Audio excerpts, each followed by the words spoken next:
other cities, I found a brand new way of life. Never alone, even though nobody with me, I got my God, he saved my life. Why you in my way? Kingdom on the line, I cannot play. No, not today, okay. I'm not a bad individual, I just made some mistakes on my way down the road. Drop the old man like a give and go. The one in the mirror is my biggest fall. Ain't gonna act like it's difficult.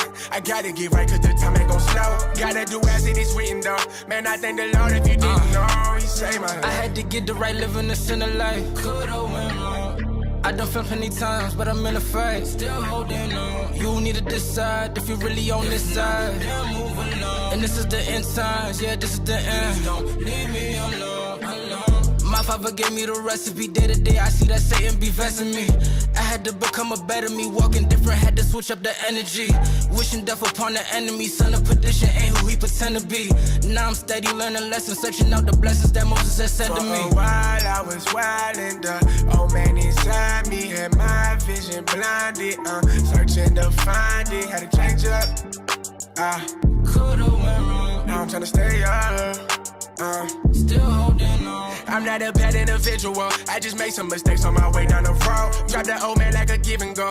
The one in the mirror is my biggest fall. Ain't gonna act like it's difficult. I gotta get right cause the time ain't gon' slow. Gotta do as it is written though. Man, I thank the Lord if you didn't know, he saved my life. Wagwan, I done made some mistakes, ain't no bar mine. And it pours when it rains, hope it washed off the stains. They still look at me strange for the outcome. Yeah. How come he chose me to walk up this mountain? And all of the blessings and mercies I've seen on this journey, I never forgot one. And all of a sudden it is what it was, and I'm seeing and suffering, I'm sick to my stomach. Betrayed him for nothing, divided the judgment. He raining out curses on dirty as dust. Now how can I function? I'm knowing the life that I live could lead to destruction. Kingdom is coming. Get it together, no time for dysfunction. I'm not a bad individual, I just made some mistakes on my way down the road. Drop the old man like a give and go. The one in the mirror is my biggest fall. Ain't gonna act like it's difficult. I gotta get right cause the time ain't gon' slow. Gotta do as it is written though. Man, I thank the Lord if you didn't know, he saved my life.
If every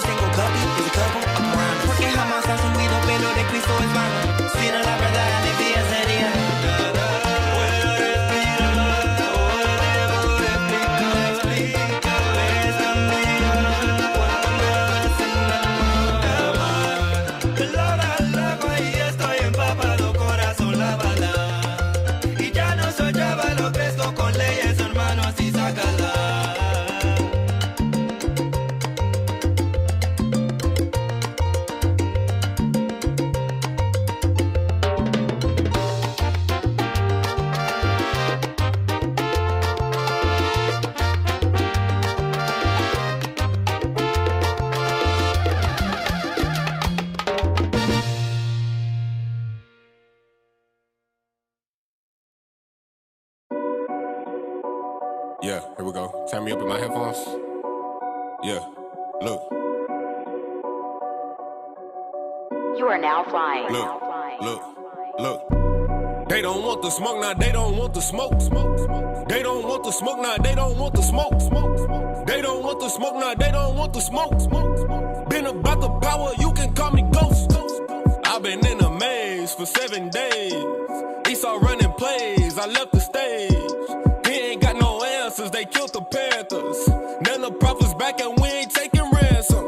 My leaders fight for vengeance, they gon' marvel when my cap come. And if he got 2 readers, it's just like he busting 2 guns. Y'all falling out for suckers, and that's why y'all look like dum-dums. And if you speak in Hebrew, then just know we finna quan. We Debo, teach your block like Nino. This sheep been lost, we finna fish, I guess we find it Negro. Y'all be faker than placebos, throwing shots like Tebow. And if we ever take a shot, just know that it's a free throw, it's a free throw. They don't want no smoke, nah, they don't want no smoke. They don't want the smoke, nah, they don't want the smoke.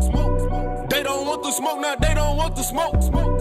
Been about the power, you can call me Ghost. Tryna scoff with me, boy, what you thought this shit was sweet, boy? We be teaching like Messiah, give me that and Obadiah. He gon' set this place on fire, then come set up his empire. They be high, wearing wires, switching up like this Survivor. I'm a soldier, Bible on my holster. I wanna build you up, but if you scoff, then I'ma fold you. But I'd rather keep it kosher, like I told you. Give all praises to Jehovah. Frankincense on my aroma, meditate while we take over, we take over. They don't want the smoke, now they don't want the smoke. They don't want no smoke, now they don't want no smoke. They don't want the smoke, now they don't want the smoke. Been about the power, you can call me Ghost. They don't want the smoke, now they don't want the smoke. They don't want the smoke, now they don't want the smoke. They don't want the smoke, now they don't want the smoke. Been about the power, you can. 144 Thanos, we was snapping till the chains broke. Warrior mode like Django. Build a kingdom like Lego. Vanity, vanity, world was all vanity. Lord, give me power to burn out my enemies. Vanity, vanity, world was all vanity. Wisdom like Solomon, fight like the Maccabees. They don't want no smoke, now they don't want no smoke. They don't want the smoke, now they don't want the smoke. They don't want the smoke, now they don't want the smoke. Been about the power, you can call me Ghost.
what's mine, doesn't matter what they say. Hey, I learned that love from my brother, not to make friends with the devil. If I offend him, by versa, we gon' bounce back like some rubber. Watch out, nah. No fiction, straight facts, let the heathen react. This is the patient of the saint, cause it's a war inside. Yes, it's a war inside. And I ain't trying to die, I gotta hold the line. I gotta keep my mind, I gotta hold it down all at the same damn time. War inside, it's just a war inside. Try to control my mind, but I hold the line. I gotta hold the line. Stay strong and endure. Don't look back, don't look back. In the new minute, just fight back and win.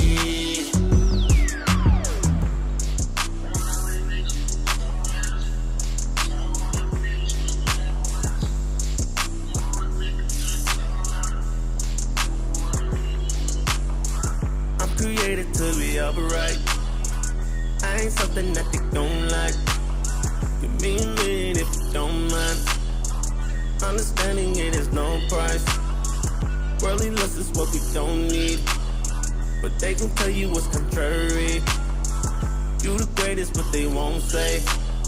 So raise your glass as I do say. I'm created to be upright. I'm created to be upright.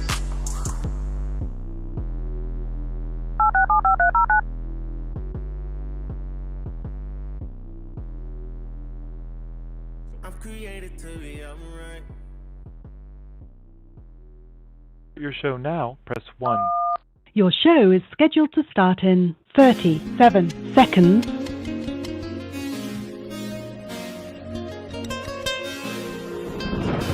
Believe that.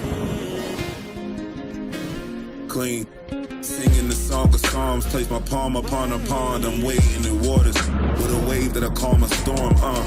Could the words of God ever be enough? I'm finding it plenty.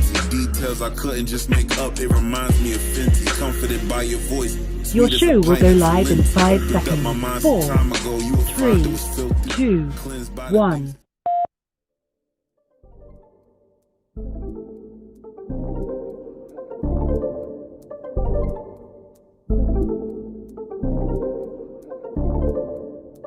It's that time again. Yeah. Ya la hora. You know, power hour. Ponle atención, class is in session. Tune in for an hour, maybe more, that's a blessing. Learn from the captains and the leadership. Flee from religion, cause them churches never teaching everything you learn for your benefit. Line upon line is a requisite. Never take a deficit, yeah. That mean you take a loss if you stray from the way. You get the understanding if you study every day. Apply what you learn and bless when you pray. There's one interpretation, man, it's say what it say.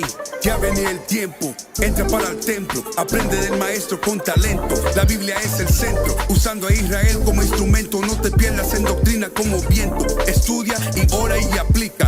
Tiempo para Dios, ven, hace una cita. Escritura dinamita, morenos y hispanos israelitas. Oye cómo explica Israel unido en Cristo para la vida, nunca se divida. Tune in, it's the power hour. Learn your family history, don't be a coward. Yeah. Tune in, it's the power hour. I said learn your family history, don't be a coward. Yeah, history to learn. It's the power hour. The 11th hour. Tune in to your history. You know it ain't no mystery. Power hour.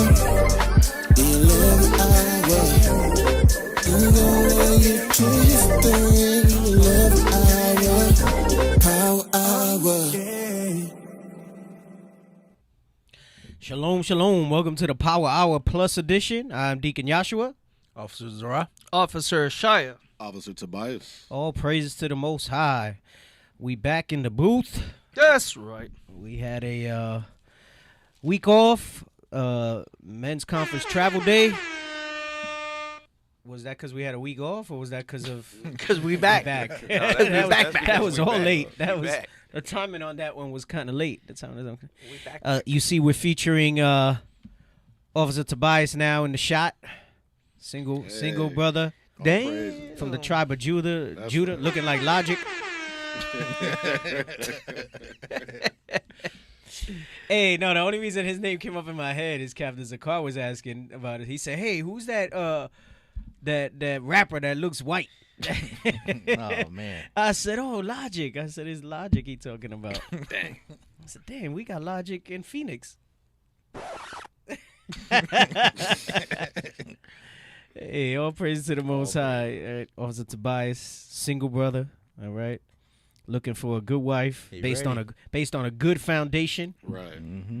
Want somebody, husband and wife that agree together, right? Don't mean you both like Doritos. Okay. Yeah. It's Funyuns over here. All right, it's Funyuns. He said Funyuns. So just got back from men's conference, the Detroit Declaration. All right, all praise to the Most High. Powerful conference like always. Seeing the growth that was in there is very inspiring.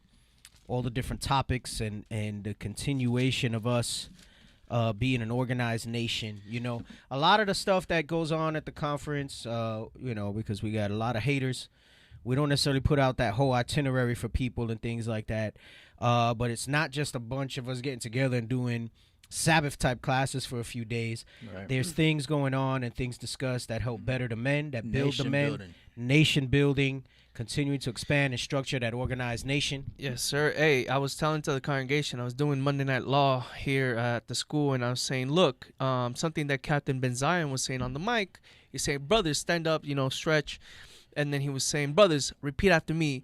Thank God for IUIC. And it stuck to me because it's like we could have been at another camp with another crazy camp with crazy doctrines. But all praise to the Most High. Man, Israel United in Christ is going to new levels every year. Brothers and sisters, get ready. Get your minds ready. New levels, new devils. Israel United in Christ is always taking it to that next level every single year.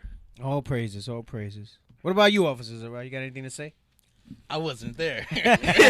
He said, you need some milk. Right. He said, well, the way my I move zip codes. Yeah.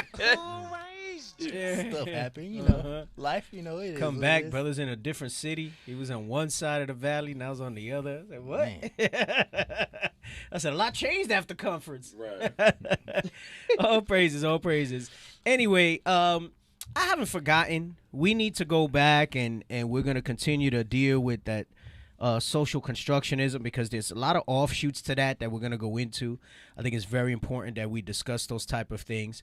So the topic today is going to be a little different because I kind of mentioned it, I think, last time we were on the air briefly, I think, when we were talking about Ecuador. What?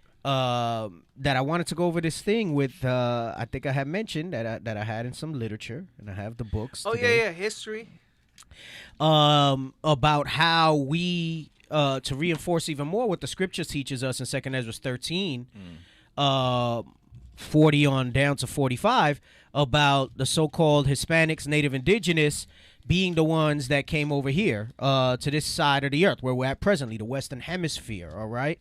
And, you know, there's a lot of people out there. They come with all these different things. First of all, as we were discussing this past weekend, and we've said it multiple times, DNA is BS. Right. Because the DNA, the source DNA that they're comparing it to is the false Jews. Right. It's the Jewish. So, of course, when you grab any of our DNA, whether you're Southern or Northern Kingdom, and then say, see, they're not Jewish, of course we're not, because we're not the Amalekites. Right. Mm-hmm. All right? Right. You would need to go back and get Jacob's DNA, which they don't have to say this, right? But what will show up when you do things like that is what? That, yes, we're, they'll say we're African. They'll say we're native indigenous. They'll say we're this, that, and the other, so on and so forth. So they'll bring that type of information out, okay? Gosh, man, these freaking, I don't just, damn, and that's the Northern Kingdom Church, right? Yes. Sir. But let me tell you something. The Northern Kingdom. That's both of them. That's both of them. They both doing music rehearsals today? That is both of them. So that's the Southern Kingdom Church and the Northern Kingdom Church. Yes, sir. And they're both doing music rehearsals today. Yes, sir. Bro, both of those churches have been here for years, and they've never come like that. Bro, it's like they see us on the rise. I think they know our schedule, and they just come and they do shit on purpose. Part of my language, bro. So that maybe y'all at home can't hear it. They're not even good. They got the band. They're not even good. At least the brothers that we got here that used to be in the Christian band, they good. Right? Shout out to Officer Nehemiah, Officer K. Hey, the rhythm was bad when I first came in. The rhythm was bad, and I was like, man, what's going on? So now, since you said it's Northern Kingdom, that makes sense. You know what I mean? So. Oh wow, that's what you're trying to say. Wow, bro. Wow. Alrighty then, bro. We're about to kick him off the show. Shots fired. You haven't been here in a long time, and we're about to show you the exit. Right. Crazy. I know he acting like he Judah too. Look, he ain't Judah at all. He's like Gad, I think. He's not even Reuben, he's Gad. Look at him, man. My goodness. Anyway, that thing was distracting me like crazy listening to them do this. They playing the drums all off beat, everything. So we have mentioned how that I had some books, and listen, the books are nice. The books are right. They're not necessary. All right. But we got a couple books that Lord's will we'll get through all of it. I have a lot today. We got the Atkinson's Casket. All right. You're not gonna find this book. Wait, you sure you're gonna show these? Yeah, it's all right. All right. Because you can't find this. This one you can't find. Really? No, I mean maybe you can now. You'll find like a reprint. I had to put the picture up for them. I had to get this reprinted. I had to find a company that had the file, and they print and publish on demand in order to get it. Wow, that's what's up. I actually have more than one copy of this. So it's like a PDF? I have a softbound copy somewhere, I think. So it's a PDF, and you just send a PDF to them or something? No. So they know what it was like in its original form, because this is how it was when you find it, and this is actually volume. Like so, the thing is, these type of books. Certain libraries have them, but they're not reprinted anymore. Right. So essentially, there's certain companies that you'll find files. They happen to have this file on hand. I did a lot of research, and I happened to find it, and I paid, and they were able to print it for me. Yeah, and they were able to print it for me. So it's like a replica of what it was. So this one's actually in pretty new condition.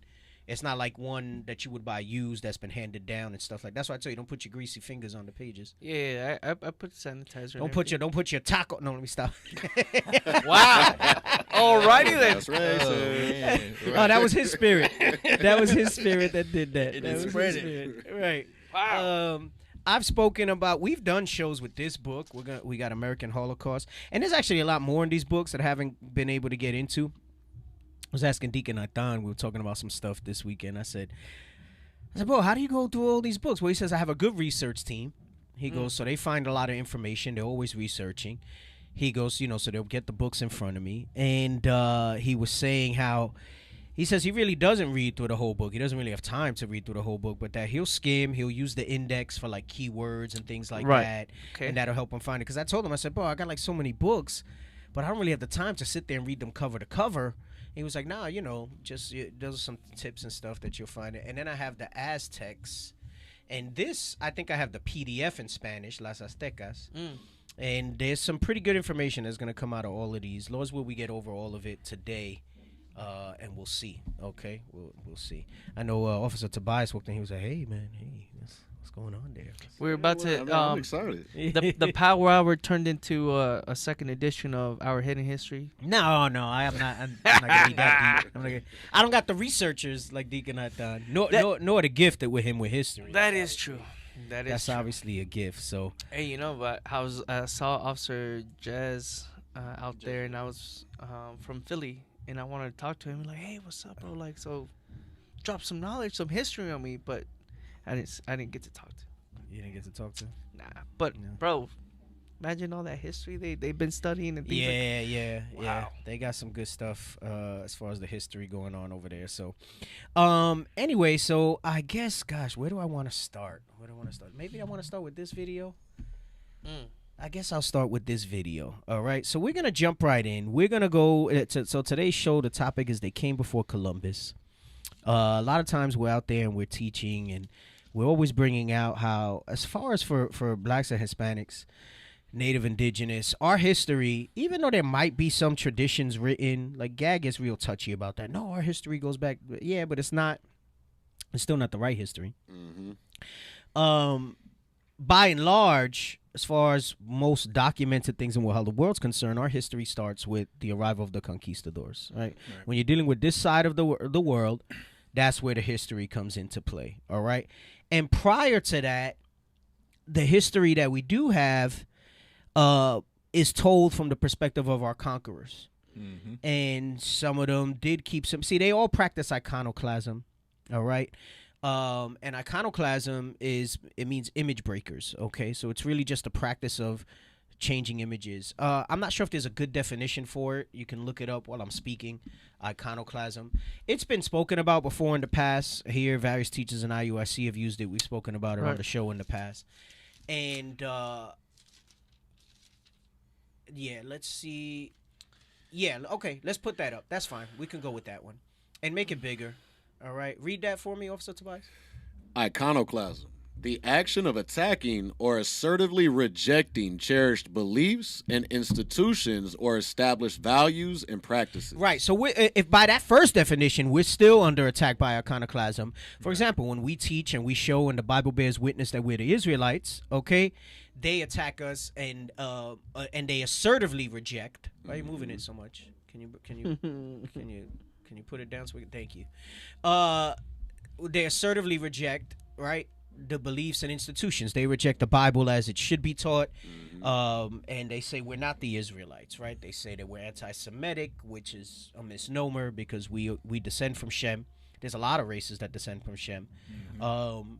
And then the second one, all right, is the one that we're more dealing with, all right? And get that as 1 Maccabees 3:41. You'll see an example of that there. But read this, the second definition. 2. The rejection or destruction of religious images as heretical. The doctrine of iconoclasm. Right. So iconoclasm really means image breakers. Right? Can you expand that? Sometimes it says the root of the word.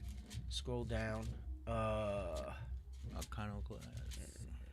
Doesn't say it there. There's another one where I think it talks it's on about Wikipedia. Where it talks about image breakers and things like that. Wikipedia. Let's see. Yep.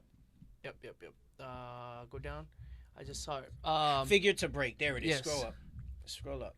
So you see from the Greek, and it means figure or icon, right? When something's iconic, and it says to break. So it means image breakers, all right? And it says here's the social belief in the importance of the destruction of icons and other images of monuments. People who engage in or support the iconoclasm are called iconoclasts, a term that has come to be figuratively applied to any individual who challenges the definition of those cherished beliefs. All right. So what happens is a lot of times in that conquest of them coming over here, they didn't like a lot of what they saw. Whatever history we do have preserved, some in these books and things, is largely out of publication. I mean, and if you find this, there had to have been so much more. And you see that it was a practice, all right, under the Greeks until now. Actually, they really perfected it, but they always were trying to destroy our images, because you read how Ezra's iconoclasm was destroying the scriptures, right?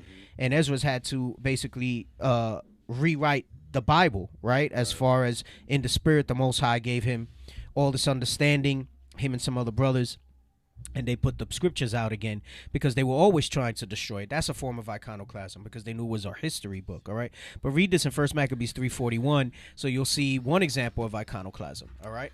This is the book of 1 Maccabees, chapter 3 and verse 48. And laid open the book of the law, wherein the heathen had sought to paint the likeness of their images. Right. So they basically, you take it a step further. Let me not just destroy the images. Now let me go ahead and as I destroy them, they'll paint their images in it. And this is why you have this confusion as to who the Jews are to this day, who the Israelites are, the false image of a white Christ that you see there. And the scripture told us that we would be under a curse of iconoclasm. Get Hosea 3 and 4. All right? Get Hosea 3 and 4. The scripture teaches us, and it tells us that we would be under iconoclasm in these last days. All right? Come on. The book of Hosea, chapter 3 and verse 4. For the children of Israel shall abide many days without a king, and without a prince, and without a sacrifice, and without an image. And without an image.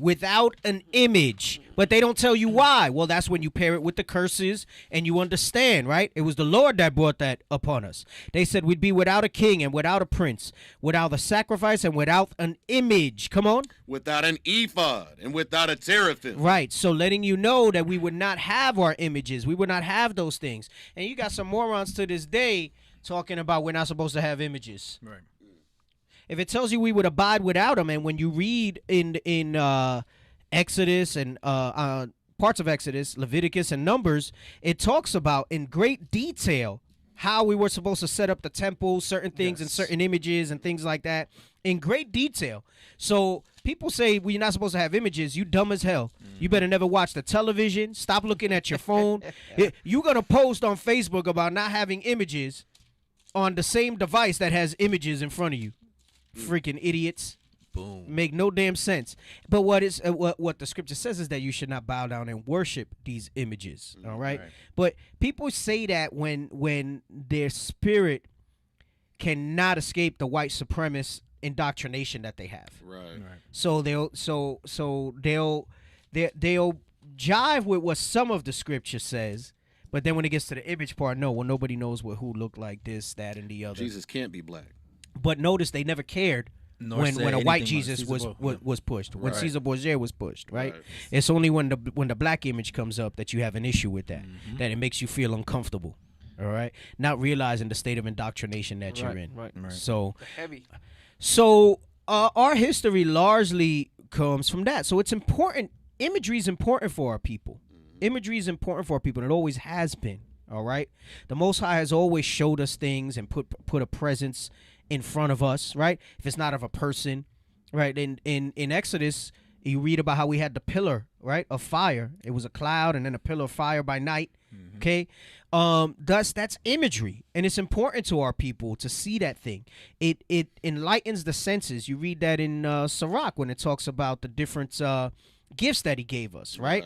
The different senses. So it's kind of dumb to say they didn't need images. Then why do we need eyes then, if that's the point, right? If images weren't important, just you can break that down in so many different ways. But understand that was a curse, that we would be without images, which tells you two things: that iconoclasm is alive today, and two, that we used to have images.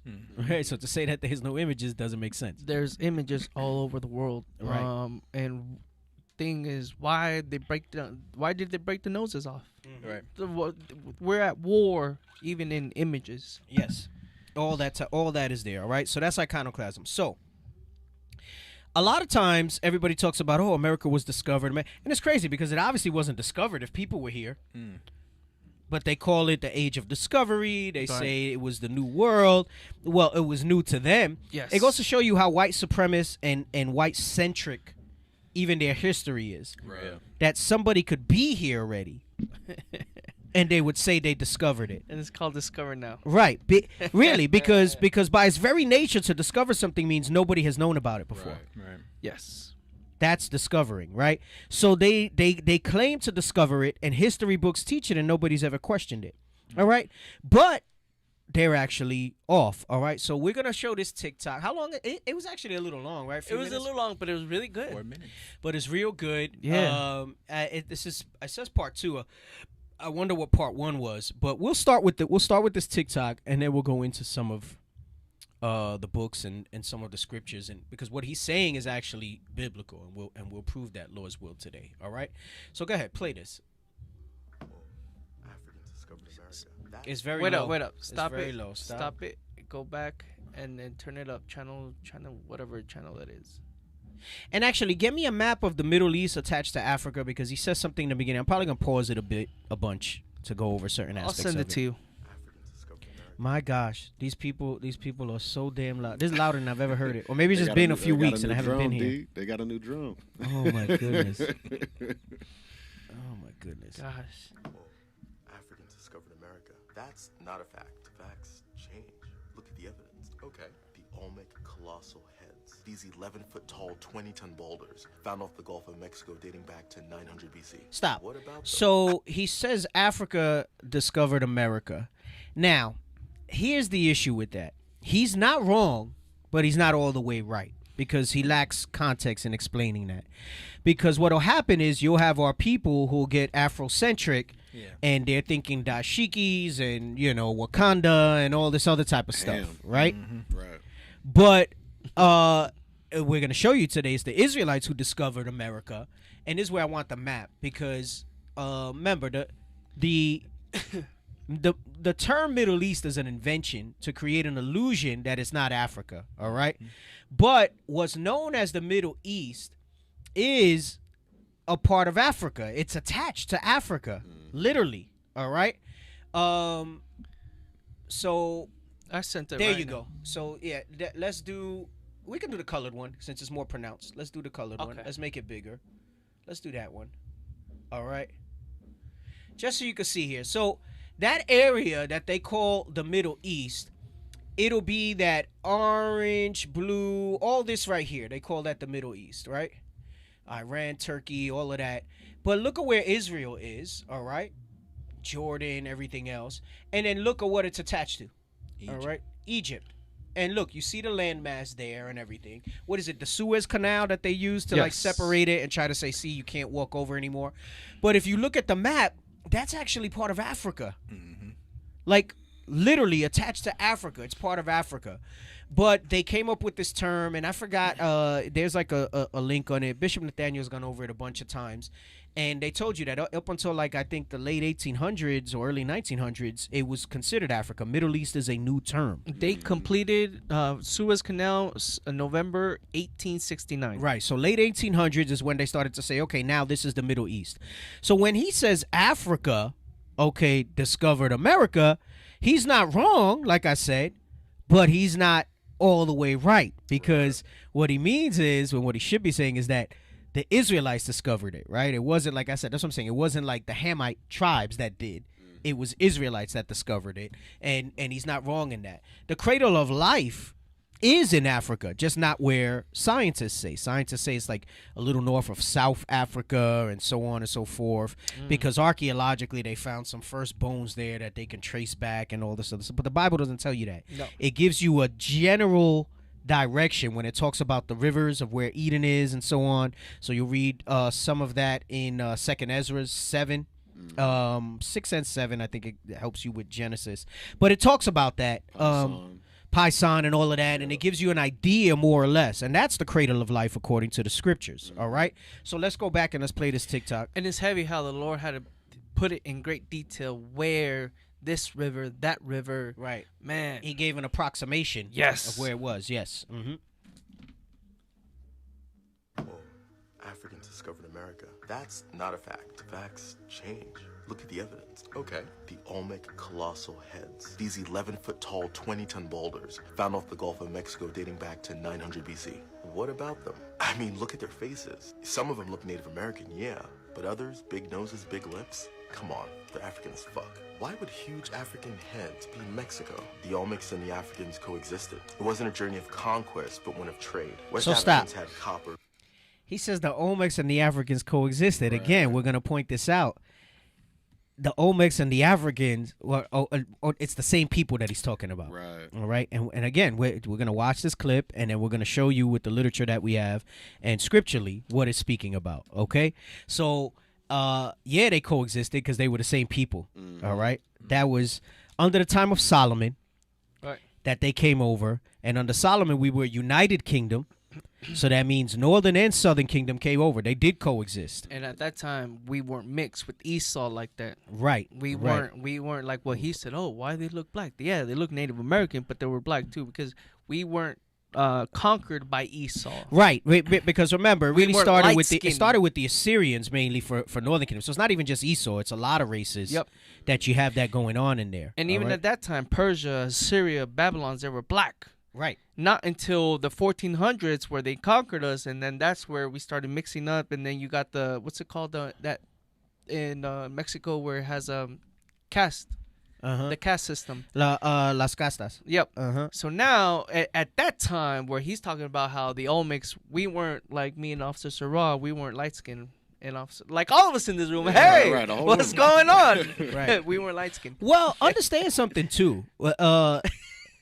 remember, Isaac had Jacob and Esau, Yes. right?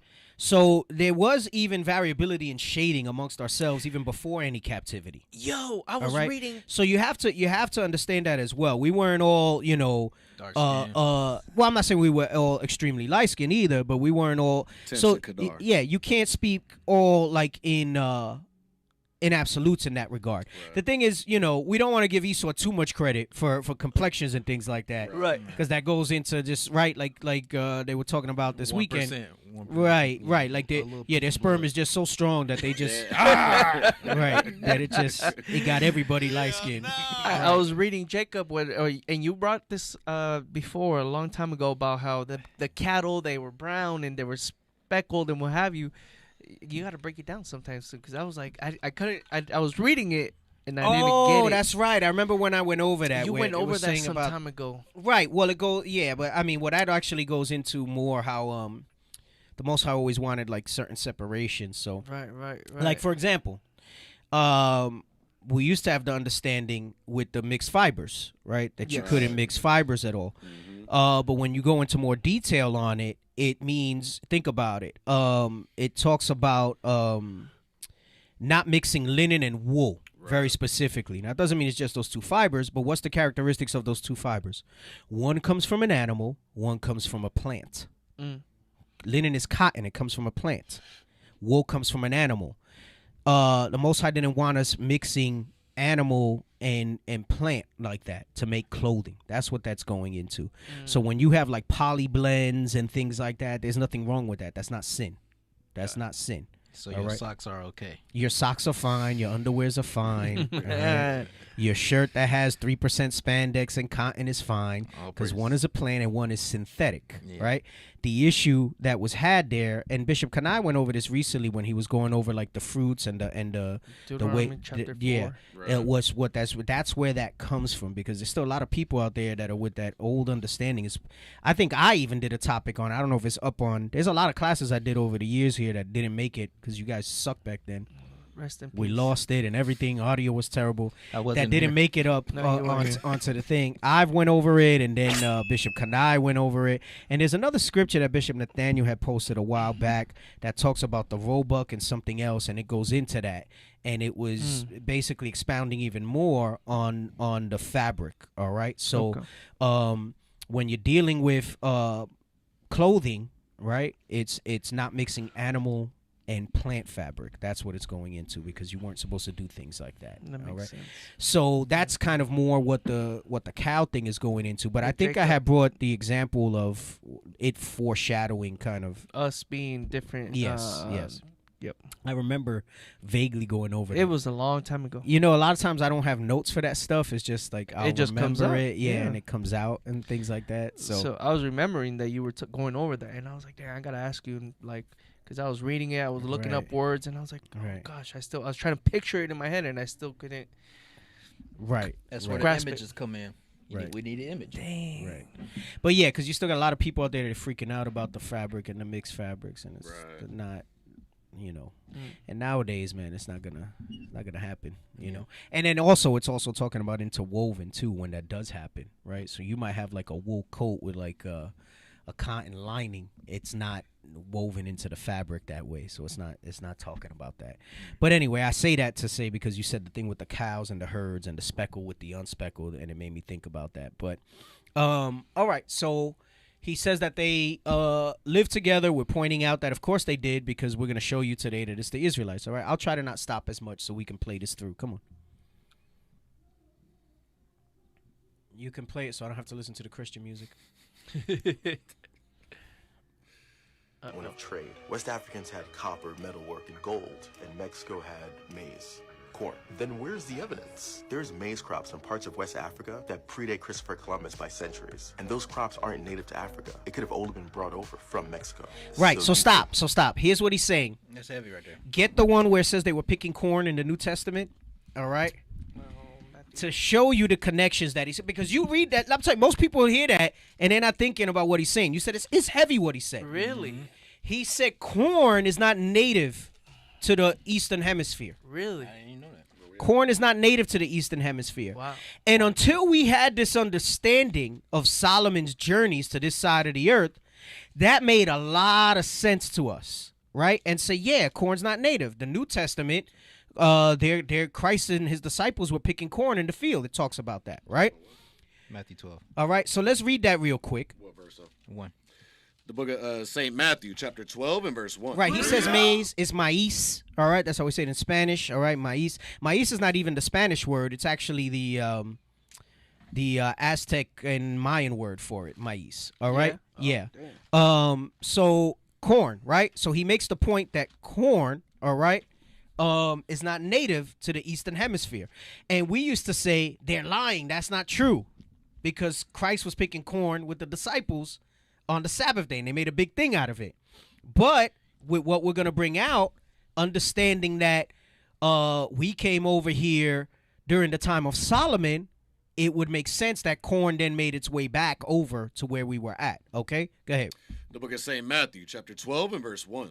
At that time, Jesus went on the Sabbath day through the corn, and his disciples were an hungered, and began to pluck the ears of corn and to eat. So, if corn was there in the time of Christ, then it lines up that during the time of Solomon, which was before that, when we had a navy and a united kingdom, that they traded things. And when we get into the Atkinson's casket book, you're going to see that piece of it. Man, now that I'm going into it, we'll see how far we get, because there's a lot of things I got to read. Maybe if I rush it, we'll get all of it today. If not, we'll move on. But they mention corn, right? So again, I'm telling you from personal experience, we used to say, well, they're full of crap that they say corn's not native to here because Christ was picking corn there. But that's before we understood that we had made journeys here prior. I don't know if it was last week or a couple weeks before, I also brought out that in 2nd Ezra's, when it says, how did they know there was a place where never mankind dwelt? Right. And a lot of times we don't ask that question. But then I also showed in Judges laws, where we'll bring it out today, that they knew that they needed to get away from the heathen. And they also understood this history that we're going to bring out with Solomon. And that means that historically amongst the Israelites, they knew of a place where never mankind dwelt. This is why they called it Arsareth, because they had named it even. They had named it even. All right. So he makes the point here that corn was not indigenous. All right. So this is how corn got here, and how you see in Christ's time, he was picking ears of corn, because trips were made prior and marks were left. This is why they say the Olmec. Now, their carbon dating is BS. I think I can't remember exactly now because it's been so many years, but I remember when I was taking chemistry in college, I was in the truth because I went back to school late in my 30s. And I was asking him about the carbon dating, and even he laughed because he was talking about how carbon decays at a certain rate. And I said, well, how do you know that it decayed at that rate? And his answer is, well, if we take carbon, because like it takes a certain amount of time that nobody's ever lived to watch it decay. He says, well, what we do is we'll watch it decay over the course of a year or 2 years, and then we extrapolate that and say that that's the rate of decay. I said, but there's things that decay increases or decreases over time. So you can't say that that's a constant, that carbon does. So basically everything's speculation, right? So, in the beginning he said facts change. It's true. There's something that they'll say is a fact will then wind up changing as new evidence comes out. I often bring out how they argued that Pluto wasn't a planet anymore. Now they're saying again it is.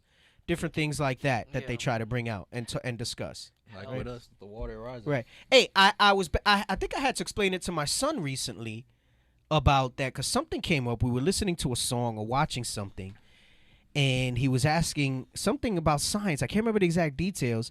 And guessing, and I was basically trying to explain to him that theories, scientists will argue differently, but theories are essentially, in scientific theory and what they say fact, it's usually guesses until new information comes out, right? Yeah. Because remember, first they were saying it was all the fat that was making us fat. Now they're saying it's all the carbohydrates, right? Then all these different things that they change, right? Now this cholesterol in eggs was bad for you. Now they're saying dietary cholesterol doesn't increase the risk of certain things. So it's constantly changing. All they do is guess. And I brought that out in Wisdom of Solomon 9, where it says, even with diligent work, we hardly guess right. So it's all guessing. It's all guessing. So that carbon dating is BS. They give you, it's probably, they say that there's proximity, but you can't go by that carbon dating. Same way that the DNA and stuff is a mess. But when they tell you corn came from the Americas, and then you read in Christ's time that they were picking corn, either they're wrong when they say corn is native to the Americas, or there's some information missing historically that brings you there. So something as simple as them picking corn on the Sabbath comes full circle as more understanding comes out for us to understand our history and how the different ways we were scattered into the different parts of the earth as the prophecy fulfilled. All right? Like double meaning in Job? Was that? Like a double meaning in Job. Right. Exactly. So go ahead, play this. Run it back to the part with the corn. Africans. Crops aren't native to Africa. It could have only been brought over from Mexico. So you think Africans went back and forth to the Americas? I mean, yeah. Israelites did. And how did Africans find their way to Mexico? Well, for one, the Canary Current. It's like a clockwise river stream in the Atlantic Ocean. You could literally sail a boat from West Africa to the Americas with your eyes closed. And two, Africans were master shipbuilders and navigators. We were voyagers, explorers, educators, architects. I can see it happening. Maybe the Europeans taught Africans. Whoa. Africans taught Europeans. Yeah, right. Yeah, right. The Moors? Who? The Moors? Shakespeare's Othello? The Moor Venice? The Moors were the Muslims of Northwest Africa, and they taught Europeans. Some of them were Muslim. I was gonna say that's. See, this is because they have to throw deflection. So that we don't get too close to that truth. Remember in Psalms 83, it says they consulted against thy hidden ones, right? They took crafty counsel. Some things they just couldn't utterly destroy with their iconoclasm. So there's records of certain things. So what they do is they'll alter it just enough that it still seems believable, but then it doesn't allow us the full credit that we deserve. Right. Because he started with, Africans, and the Africans went to Mexico. Well, and then today you got Southern Kingdom or blacks and Hispanics fighting about, no, we're the Aztecs and we're the Olmecs and things of that nature. So there was a mix of, there's if it's a black person or if it's a black image or Africans, but there's no difference. There's no separation of who's who. Right. They just say Africa. What they're really saying is that it was this region. Going back to why I pulled the map up. So, and now he keeps saying West Africa, which we know after Christ's time, after the time of 70 AD, is when we all fled, right? And we eventually made our ways, all over Africa, but mainly to parts west, right? Predominantly. But prior to that happening, again, when we get to Atkinson's casket, it's going to clear up a lot of what he's saying. Yeah, okay? And now he's saying Moors, and that's another non-distinction that he doesn't know or doesn't make, because again now he's saying Moors that ruled Spain, and again not knowing that full history. I didn't even know that full history about the Moors, and now how leadership brings it out. Yes, they're Israelites. We were ruling, and he's going to mention the Dark Ages. That was us too. Right. You see what I mean? So and we'll read about that Canary Current in here in Atkinson's casket, and it also talks about how we would come around the Cape of Good Hope. It says that in here. And the Cape of Good Hope is on the tip of South Africa. And then what happens is many of them were sailing up the coast of West Africa to try to find certain places. But then, they would go. So he's trying to say that it might have been on accident, basically, is what he's implying. The book kind of here says it might have been on accident, too. But remember, Solomon was the wisest there was, right? He understood the elements. Right. So it kind of talks about how it's not so far. Like once you're in West Africa, he's saying, listen, some of the Jews that were on these ships probably took it upon themselves to say, hey, now let's go a little further this way. Let's go a little further that way. What's the caller? Wow, we have a caller. We have a caller. What's the give me the lowdown before we put him on air. Hey, Shalom D. So it's Officer Solomon of IUIC Arizona calling in. Oh, okay, all right. And, he couldn't help himself. He's sitting there making some fresh herbs or some homemade bread on his own, and he got excited. Kombucha. He's making his own kombucha and got excited. So let me call in. Shalom, Officer Solomon of IUIC Phoenix. Welcome to the Power Hour Plus. 30 minutes away from us. Shalom, sir. Shalom. Hey, Shalom. Most High Christ bless. Most High Christ bless. What's going on? Yes, Shalom to all Israel. I had a question on the topic. I've heard this in other classes as well as concerning the corn. Uh-huh. And how it was on the Western Hemisphere. Uh-huh. And my question is going into Genesis 41 and also in Leviticus, where it talks about tithing in Leviticus, and in Genesis, where it talks about Joseph aiding the famine by having the dream about the corn on stalks. Okay. Into place where they collected corn. So is that a different corn? Oh, Is there a difference between corn and maize? Well, you got to think two things. Remember, this was a retelling, right, during the time of Moses, right? Moses is retelling the world's history in this, okay? And get the verse where he's talking about it with Joseph. Yeah, I think it's 41 and 5. That was the dream, Right. and then later on. And remember, there's different types of corn, right? So Yeah. You want me to read it? what Yeah, that's what what we know as corn today is not the same corn that was had back then, right? So yep, 7 years of corn came up on the stalk, right? So remember, what we know as corn today is different than what corn was there. And this is why I noticed they called it maize, right? So it's something, the presumption is that it's something slightly different, all right, when you say maize. It's not the same thing as what we see as corn now, Good question. Good question, though. Okay. Good question. Okay, yeah, and also there was a Muslim I had come in contact with a while back, and he was bringing out that doctrine too. So that's the reason I wanted clarification, not only Right. Well, no. So you have. audience, So you because listen. I'm sure. In those situations, just stick with what the scripture says, and right, you just tell them corn there and look corn in Christ times, and you go from there. All right, because remember, some of this stuff is going to be speculative, and this is why when you go into books, you got to be somewhat careful. It's exciting, we bring that stuff up, but some is going to be speculative, right? So who's to say that when Solomon went over there, that maybe other parts of the world didn't have the corn, and then they actually brought corn over there and it just grew more here. Like there's so much that you can leave in space in there, right? So when you have those type of dialogues with people like that, you just bring your scriptures out. Don't go into books and the other stuff like that, right? Especially if they come in with their own Well, I don't know what point he was trying to make with that, but you know. But anyway, go ahead. Go back to the thing. Thanks for the call, officer. Thanks for the call. Go ahead. Yeah, I'll praise Science, Shalom. Mathematics, chemistry, physics, philosophy. The Moors ruled Spain for 800 years. You expect me to believe Africans ruled Spain and brought all that to Europe before slavery?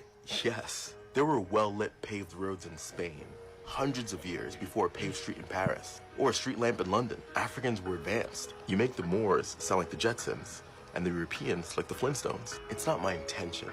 But the Moors designed modern cities and lived in palaces. Stop. So when we, and we might not get to it today, when we get to American Holocaust, what he's saying, and again, when he says Moors, get Moors out your head, he's saying Israelites.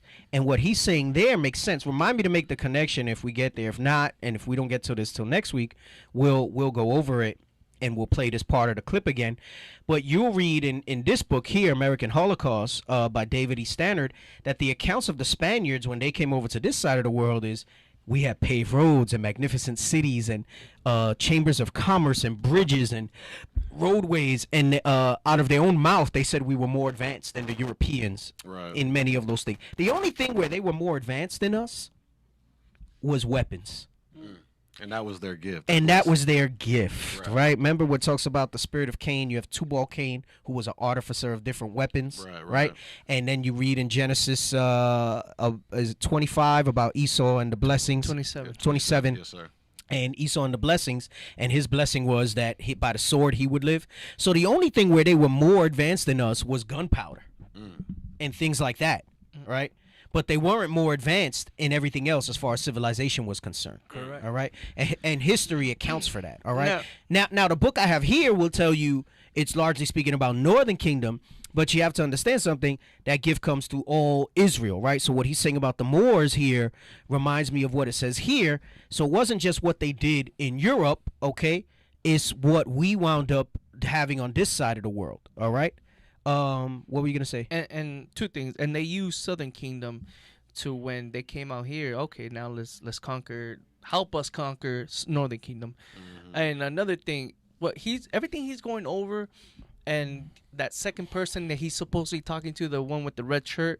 Hey, like, you expect me to believe all this? That's what we read in Hosea, that we would be without an image, without a prince, And so he's like, so you expect me to believe this? Like, oh, well, what about the Europeans? That's the iconoclasm. Exactly. That's it. So he's like, and that's all our people, man. And you don't think you're great. You don't think you're royalty. You don't think that the Southern Kingdom blacks or Hispanics can't build nothing. Because then you've been taught lies all your history. Right. You think that your history starts in 1619 or in slavery, and you can't go past that. Right. And this video is heavy. This video is very heavy. Officer, to add to your point, they think they're Egyptian. Right. That's kind of what he's pushing here when he keeps saying Africans.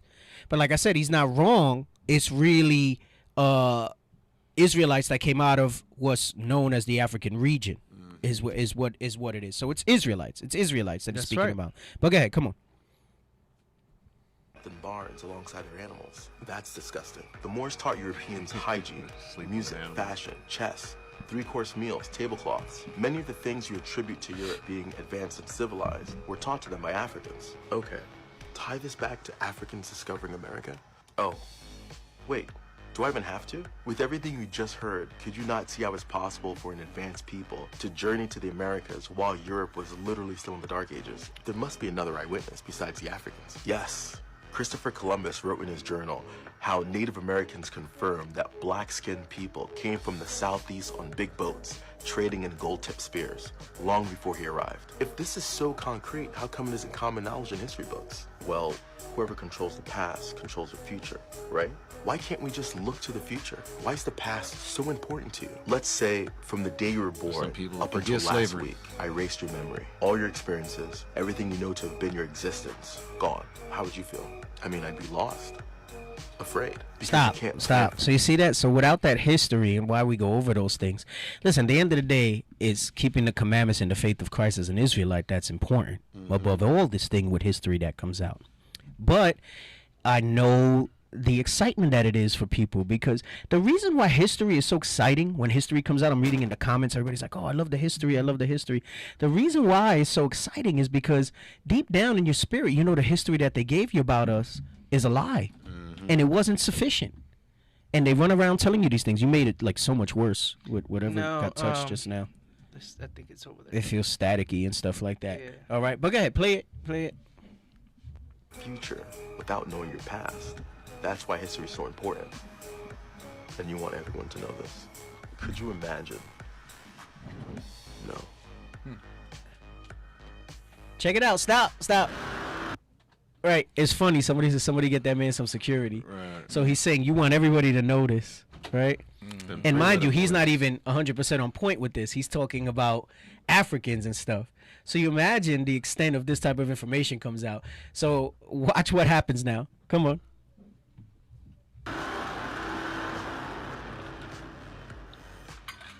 The men in black come in. Right.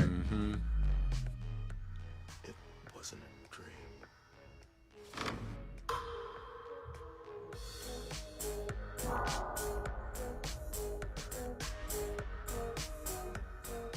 Looking for this? Jim. Don't worry, it'll all be over soon. It's what they want. Who's they? Hit them. Please, take a look at this pen. They want to put us back to sleep. Right. They want to put us back to sleep.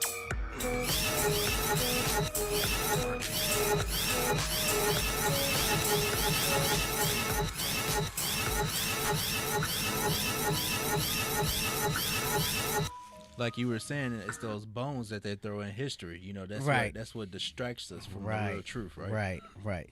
So it's those bones that they throw in history. So you see what he did at the end of that after bringing all that thing out. That's what he winds up going into, all right? So let's get to... Let's go. The book, all right? We'll start reading from the book. Okay. The book. The book. We'll start reading from the book. So get the Atkinson's casket pages. That's the one that it looks real jacked up, all right? And you got to zoom in on that, the bottom right. Okay, you got to zoom in on the bottom right. Now, I can't remember for sure. I got to make sure. I say this, and notice I'm saying this with a so-called grain of salt. I believe the Phoenicians were also remember Israel didn't come too much later. They were named last. But I think I brought this out before, and I think leadership too. The Phoenicians are us as well, but before we were named Israelites, right? They come of that line, of that seed. Okay. Because a lot of times they'll say it's the Hamites, but it's not the Hamites. All right. So when it talks about the Phoenicians, you can look past the part of where they give them so much credit. Is really still going into our people. All right. But this was before we became Israelites. Okay. Are you able to read from that there as I do it here? Can you see that clearly? Yes, sir. Okay. Go ahead. You want the top right, the Phoenicians? The Phoenicians. You can start there. So this is the Atkinson's casket. All right. I don't know if they can see it. Can you show them it's not a cover, but the side, the bind. Show them that picture, the bind of it. So they see that's the front. All right, that's the Atkinson's casket. It was originally published in 1835. What I have is a reprint. It's not from 1835. They basically try to make it look like the way it was in 1835. Like I mentioned earlier, I don't even remember which site I got it from, but I had to get it from like some obscure site as I was looking for it. So all right, so go ahead. Go back to that page, zoom in so that the officer can read it well. Okay. All right. Go ahead. The Phoenicians, or Canaanites, as they are called in Scripture, a people who inhabited the eastern coast of the Mediterranean Sea, far excelled all other primitive ages in commerce and navigation. Right. Is it in 1 Chronicles 12 where it talks about our people having the knowledge of navigation? So here, I want the historical context of this to let you know that there were other nations involved in this. All right. But it was... it's not to discredit us, all right? You take some of this with a grain of salt. Goes back to what the officer said I brought out. Sometimes they'll let history come out, but they'll throw some bones in it. Same way that they'll do a movie and a black character can't be great. Like even in Black Panther, they had the white Fed that was helping them out and stuff like that, right? Like yeah. So there's always something where they got to do it that way. Hey, okay. Deacon, if I can make something real quick, so our people don't get stuck on Wakanda. Yeah. Wakanda is a place in Illinois full of Edomites. It really right, is. Right. You got to say Israel forever, not Wakanda forever. Right. But so the Canaanites didn't teach us nothing. All right, we were the ones that had all this knowledge. Is it you had it in First Chronicles? Second Chronicles. Second Chronicles. I'm sorry, First Chronicles, chapter 12, verse 32. Yeah, First Chronicles 12. That's what I said. You got the verse? 32. Go ahead, read that. The book of 1 Chronicles, chapter 12 and verse 32. Read out. And of the children of Issachar, which were men that had understanding of the times, to know what Israel ought to do. Right. So meaning they were able, when it says the times, they understood like navigation, stars, and things like that. Go ahead, read on. The heads of them were 200, and all their brethren were at their commandment.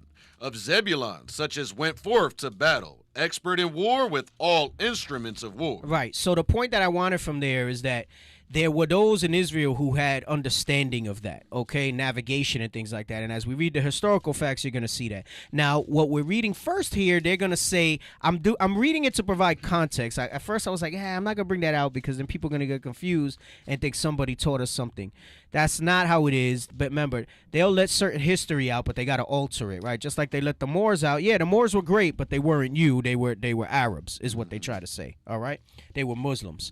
But go ahead. Go ahead, read on. You want verse 32 again? No, I'm sorry. Read here in the book. We're back to the book. In the days of Abraham, nearly 4,000 years ago, they were a commercial... No, read it from the top again because it says they far excelled Yes, in commerce and navigation. I want that part to be brought out. The Phoenicians, or Canaanites as they are called in the scripture, a people who inhabited the eastern coasts of the Mediterranean Sea, far excelled all other primitive ages in commerce and navigation. Now, again, remember, this is not, it's not talking about Hamites, okay? That's just a confusion with the Phoenicians. Go ahead, read. In the days of Abraham, nearly 4,000 years ago, they were a commercial people holding communication with the Persians and most of the neighboring nations. The Phoenicians were the inventors of writing and the first who made any considerable attempts in navigation. About 3,000 years ago, they began to colonize. They settled Rhodes and Cyprus. From thence, they went into Greece, to Sicily, Sardinia, and into Spain. About the same time, they passed the Straits of Gibraltar and made settlements on the western coast of Africa. The Canary and Madeiras Madeira Isles were discovered and settled soon after by the colonies, which the Phoenicians planted in Spain. Their skill in navigation at this period must have been brought to a considerable degree Now, of I'm not perfection. saying we were the only ones that knew how to navigate, all right? There were obviously other nations that did it, okay? But I'm just, again, this is for context. When we get to the next page is when it really starts to build up. Go ahead. A considerable degree of perfection, that without the aid of the compass, they could direct their course from one end of the Mediterranean Sea to the other. This is how Issachar was known to have that gift, all right, amongst the tribes. Remember, in that time of Chronicles, they were a united kingdom, okay? So it's speaking about, they weren't in rebellion. They were in their right mind. They were in the spirit still, okay? So you had a lot of Issacharites that were seamen. You had the Zebulonites that goes into that were great at war and fighting and so on and so forth. And it gives the characteristics of our people under the united kingdom under Solomon, okay? Come on. For rising of our 400 years... I'm sorry. I was going to say, do you want the scripture where Solomon had ships, a navy of ships? No, not yet. Okay. Go ahead. For a rising of 400 years were these... what's that say? For a rising of 400 years were these... Active and enterprising people improving their kingdom. Okay, go ahead. Next page. Next page. All right. And start on the top left. Go ahead. Their kingdom at home. Establishing colonies and improving nations abroad, and bartering and selling their commodities to all the nations of the then known world. Of the then known world, right? Of the then known world, meaning the Eastern Hemisphere, so to speak, all right? That was what was the then known world, all right? There's emphasis on that, okay? Come on, read on. In the days of Solomon. So now, in the days of Solomon, come on. Nearly 3,000 years ago, the Phoenicians or Tyrians, as they were then called. So some of this stuff, like I said, they throw bones in there. They're giving too much credit to some of these other people. But remember, throughout history, sometimes those lines get blurred because of that iconoclasm. All right, go ahead. Were the only seamen of the ages capable of conducting the fleets of Solomon. Meaning that Solomon's fleets were so massive at that time that he did have to get an enlist. But remember, they paid Solomon taxes. Right. So it's not like they were some superior nation that said do this. They did this because they were paying tribute to Solomon. All right, come on. To the various nations with which. Hey, and notice it said fleets, not boats, not some canoes. It said he had fleets, Solomon. All right, meaning if he needed so much help from a different race of people, a different nation, why did he even have business making fleets? You get what I'm saying? Damn. Meaning there was knowledge within Israel of how to navigate, okay? Any involvement of any other nation, it was because they were in service to Solomon. Right. It wasn't some sort of tribute and some sort of thing where they made some deal. Not like now where you have the United Nations and all this other stuff like that. They were in service to Solomon, okay? Come on. Fleets of Solomon to the various nations with which that great king held communication. Where's that? With that great king held communication. Come on. Extensive must have been the voyages. So it says the trips, meaning there was more than one during the time of Solomon. All right. Remember, the Bible in its massiveness also had to be concise. Right. So you're not going to get all that little detailed minutia of these things, so on and so forth, that you would get in outside history. Okay. So it had to be more history there that the Bible didn't document. There were other chronicles and things like that, but it wouldn't have reference. It wouldn't have space as far as spirituality is concerned. Just like you read in the New Testament, it says if you were to try to put everything Christ did in the book, there wouldn't be enough books. Right? There was a bigger historical record that iconoclasts destroyed. All right? So it says he took extensive voyages. Come on. Where we at? Voyages which The enterprising. Which the enterprising Tyrians made for Solomon. So when it says they made for Solomon, meaning in service to Solomon. Come on. Accompanied by the Jews. Of course. They were going to be Israelites on them ships. Come on. They were 3 years in performing the voyages which they were commanded to make. They were 3 years performing the voyages which they were commanded to make. Remember that, because as we read on, I'm going to show you how that 3 years is important in the context of 2nd Ezra, okay? To validate even more that they came to this side of the earth. Come on, read. For the king had at sea a navy of Tarshish, which the navy. I can't. The navy of Hiram. Which the navy of Hiram once in 3 years came the navy of Tarshish, bringing gold, silver, and ivory. Right. So that's an excerpt from 1 Kings. Let's get that. 1 Kings 10:22. 1 Kings 10 and 22. The book of 1 Kings, chapter 10 and verse 22. For the king had at sea a navy of Tarshish with the navy of Hiram.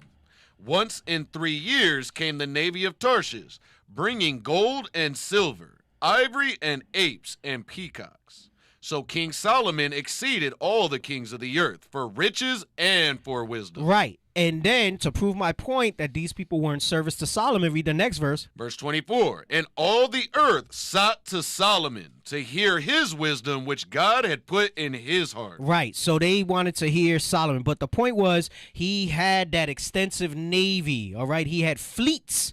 To call something a navy is not like 3 rowboats or 3 yachts. Verse 25. Go ahead, read it. Verse 25. And they brought every man his present, vessels of silver and vessels of gold, and garments and armor and spices, horses and mules, a rate year by year. Right, so they paid tribute. They paid taxes to Solomon. Right, and someone just posted how Deacon I read a book about the Phoenicians was Israel living amongst the Canaanites. Yes, so that's the point. You know, I had spoke about it, I think, years ago when we had GroupMe. And I broke it down for some of y'all how the Phoenicians were us. Mm-hmm. In the picture, in one of the pictures that you posted, it's gonna say that we are the Phoenicians. Oh, it does. Yes. In one of the pictures I put up with the Luna stone, you posted that. Oh, okay, all right. It does talk about that, right? Can we go to chapter 9 and verse 26? Yeah, go ahead. The book of 1 Kings, chapter 9 and verse 26. Mm-hmm. And King Solomon made a navy of ships in Ezion-Geber, which is beside Eloth, on the shore of the Red Sea, in the land of Edom. Come on. And Hiram sent in the navy his servants, shipmen that had knowledge of the sea, with the servants of Solomon. With the servants of Solomon, which is the 12 tribes of Israel. Was there the Hiram and his servants? Yes. That were working with Solomon, that were tribute to Solomon, but Solomon had his servants as well. Right. And go ahead. And they came to Ophir and fetched from thence gold, 420 talents, and brought it to King Solomon. He brought it unto King Solomon, not to Hiram, to King Solomon. Right. Malag Yawasab said about the Egyptian papyrus. Listen, that's what history will tell you. Remember what I tell you? They're always going to try to dilute our contributions, all right?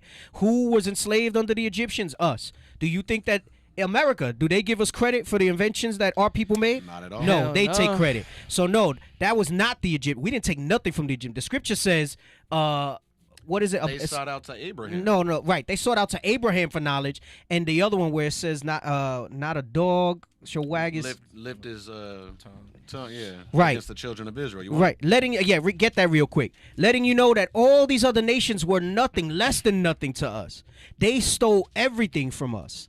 The Most High didn't endow them with this type of knowledge and understanding. He gave all that to us. And anything that we did, they then claimed for themselves. All right? So that's really being fair. That's really being fair. We can't fall under that. It's subtle how they do it to us. And we'll give them more credit than what it's worth to them. Mm-hmm. But we can't roll that way. We can't roll it. Did you find it? It's like I'm in Exodus. 4:11. 4:11? Mm-hmm. Next page. The book of Exodus, chapter 4 and verse 11. And the Lord said unto him, who hath made man's mouth? Or who... I'm sorry. No. 7:11. 11 and 7? Yeah. I get confused. Those numbers. The book of Exodus, chapter 11 and verse 7. There it is. But against any of the children of Israel shall not a dog move his tongue, against a man or beast, that ye may know how the Lord doth put a difference between the Egyptians and Israel. Right. So there's a difference. There's a difference. So you have to understand that historically, it's always been us. They've took everything from us. God favored us. He gave us all these things. So anything that they took, they went and then they took it as credit for themselves. The thing with timelines and errors, all of that's approximations, because where does most of that information come from? Esau, as far as numbered years and things like that. Do you read numbers years in the scriptures like that? No. The times are told by who was the ruling empires. It's Esau that comes and gives you years behind that. Now, will we mention years? We'll say that because that's the reference point that we're using, right? That's the reference point that people understand. So we'll go through that. But let's not give any of these other nations any even bit of credit more than what they deserve, which is nothing. All right. So let's go back to where we were. For the king had set at sea the navy of Tarshish. Was that First Kings what? No, bring it here. We're gonna bring here, right? No, but start at to what regions of the earth? Come on. You see it? No. To what? Oh gosh, you had it. You had it up. Right there. There you go. Come on. To what regions? Right there. To what regions of the earth this fleet sailed is left in a degree to conjecture. Meaning that they don't want to say exactly where they went, right? Come on. But from the articles they brought back and from the length of voyage we are to judge. Besides gold, silver, and ivory, they brought apes and peacocks. These animals, more especially the latter, are found in greater abundance in Africa. So stop 1 second. Yes, you're right, Malak, but you're still going back to timelines of Esau. If you read Genesis 6, when it talks about the sons of God and the sons of men, that there tells you how we were better and greater than them. This was before they had their empires and all this stuff like that. We were the preeminent race, all right, as far as knowledge and understanding. Anything they got, they gleaned from us. It's just that, again, going back to details of history, it's not going to get that detailed in the scriptures, all right? So I'm not saying that they didn't have anything going on, right? I mean, they figured out how to build the Tower of Babel and things like that. But you can't get caught up in those timelines because that'll trap you up when Esau tries to come at you or people try to debunk the scriptures and they start talking about timelines. So when I hear things about Mesopotamia and the different empires and stuff like that, just remember who came out of the Garden of Eden, right? And the different trees that were in there, who he had set higher, right? It starts with Adam and Eve, and then through Abel, then on down. All right. I'm gonna say, could we get Daniel real quick? What do you want to bring out? Changing the times. Yeah, go ahead. You can bring that out. Daniel 7:25. The book of Daniel, chapter 7, verse 25. And he shall speak great words against the Most High. So we already know that, and that's what we do in this show, is to show our people how they're speaking great words against the Lord, against the Bible. Read. And shall wear out the saints of the Most High. And hundreds of years, thousands of years, they've been wearing out the saints of the Most High, Israel, and that's what we're showing. By iconoclasm, by history, slavery, captivity. Right. Read. And think to change times. And they thought to change times. Read. And laws. And laws. The laws in the Bible. Now homosexuality is okay. Now we don't keep the Sabbath on Saturday. They changed it to Sunday. They changed the calendar around to what they saw fit. So the times have been changed from what it properly was set by God to something contrary to what God had in place.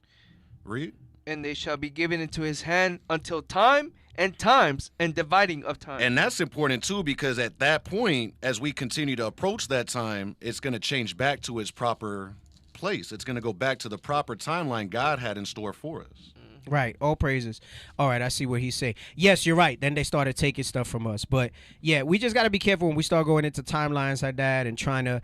My main point was your comment about. To be fair, we took the letters from papyrus and stuff, and they took that from us. And I gave the example of like same thing in America. The inventions that we had here in slavery, they didn't give us credit for them. They said that they invented those things. Same thing happened as we were being conquered and stuff back then. All right. So let's go back to the book.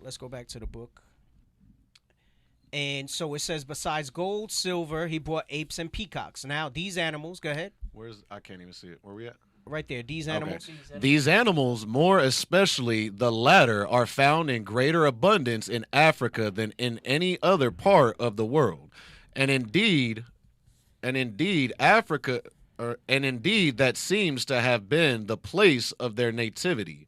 Gold, silver, and ivory abound likewise in Africa, and gold.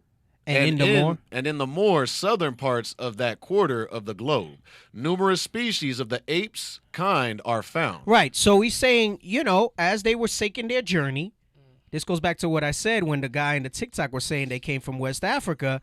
We're going to read on. It talks about sailing down around the Cape of Good Hope. They were making stops, and they were making different stops as they went here, and they were finding goods along the way, all right, that they could bring over, so on and so forth, right? But go ahead, keep going. Hence, we are to conclude that the fleet of Tarshish passed the Straits of Gibraltar and then directed their course to the south along the western coast of Africa. Now, it goes back to this guy in the TikTok where he keeps saying West Africa, West Africa. Meaning he thinks that the ships originated from West Africa. But it did not originate from West Africa. They originated from Israel with Solomon's fleet. And he talks about them going down through the Straits of Gibraltar and sailing around near the Cape of Good Hope. Read on. He's going to say it. Western coast of Africa near the Cape of Good Hope. Now, the Cape of Good Hope, when you look at it in a map, is near the southern tip of Africa. Come on. For only towards the south part of Africa were apes to be found, while along the Guinea shores all of the other articles were in great abundance. All right, come on. It is rendered still more probable that this fleet, which returned once in 3 years, made voyage to the Atlantic. Right, so it says this fleet, which returned once in 3 years, made voyages to the Atlantic, okay? And he's going to explain that now, but I want to stop for a second as he says 3 years. Now, remember, the times are rough estimates, okay?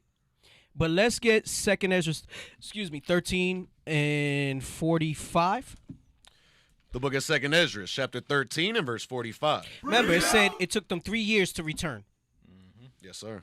Read.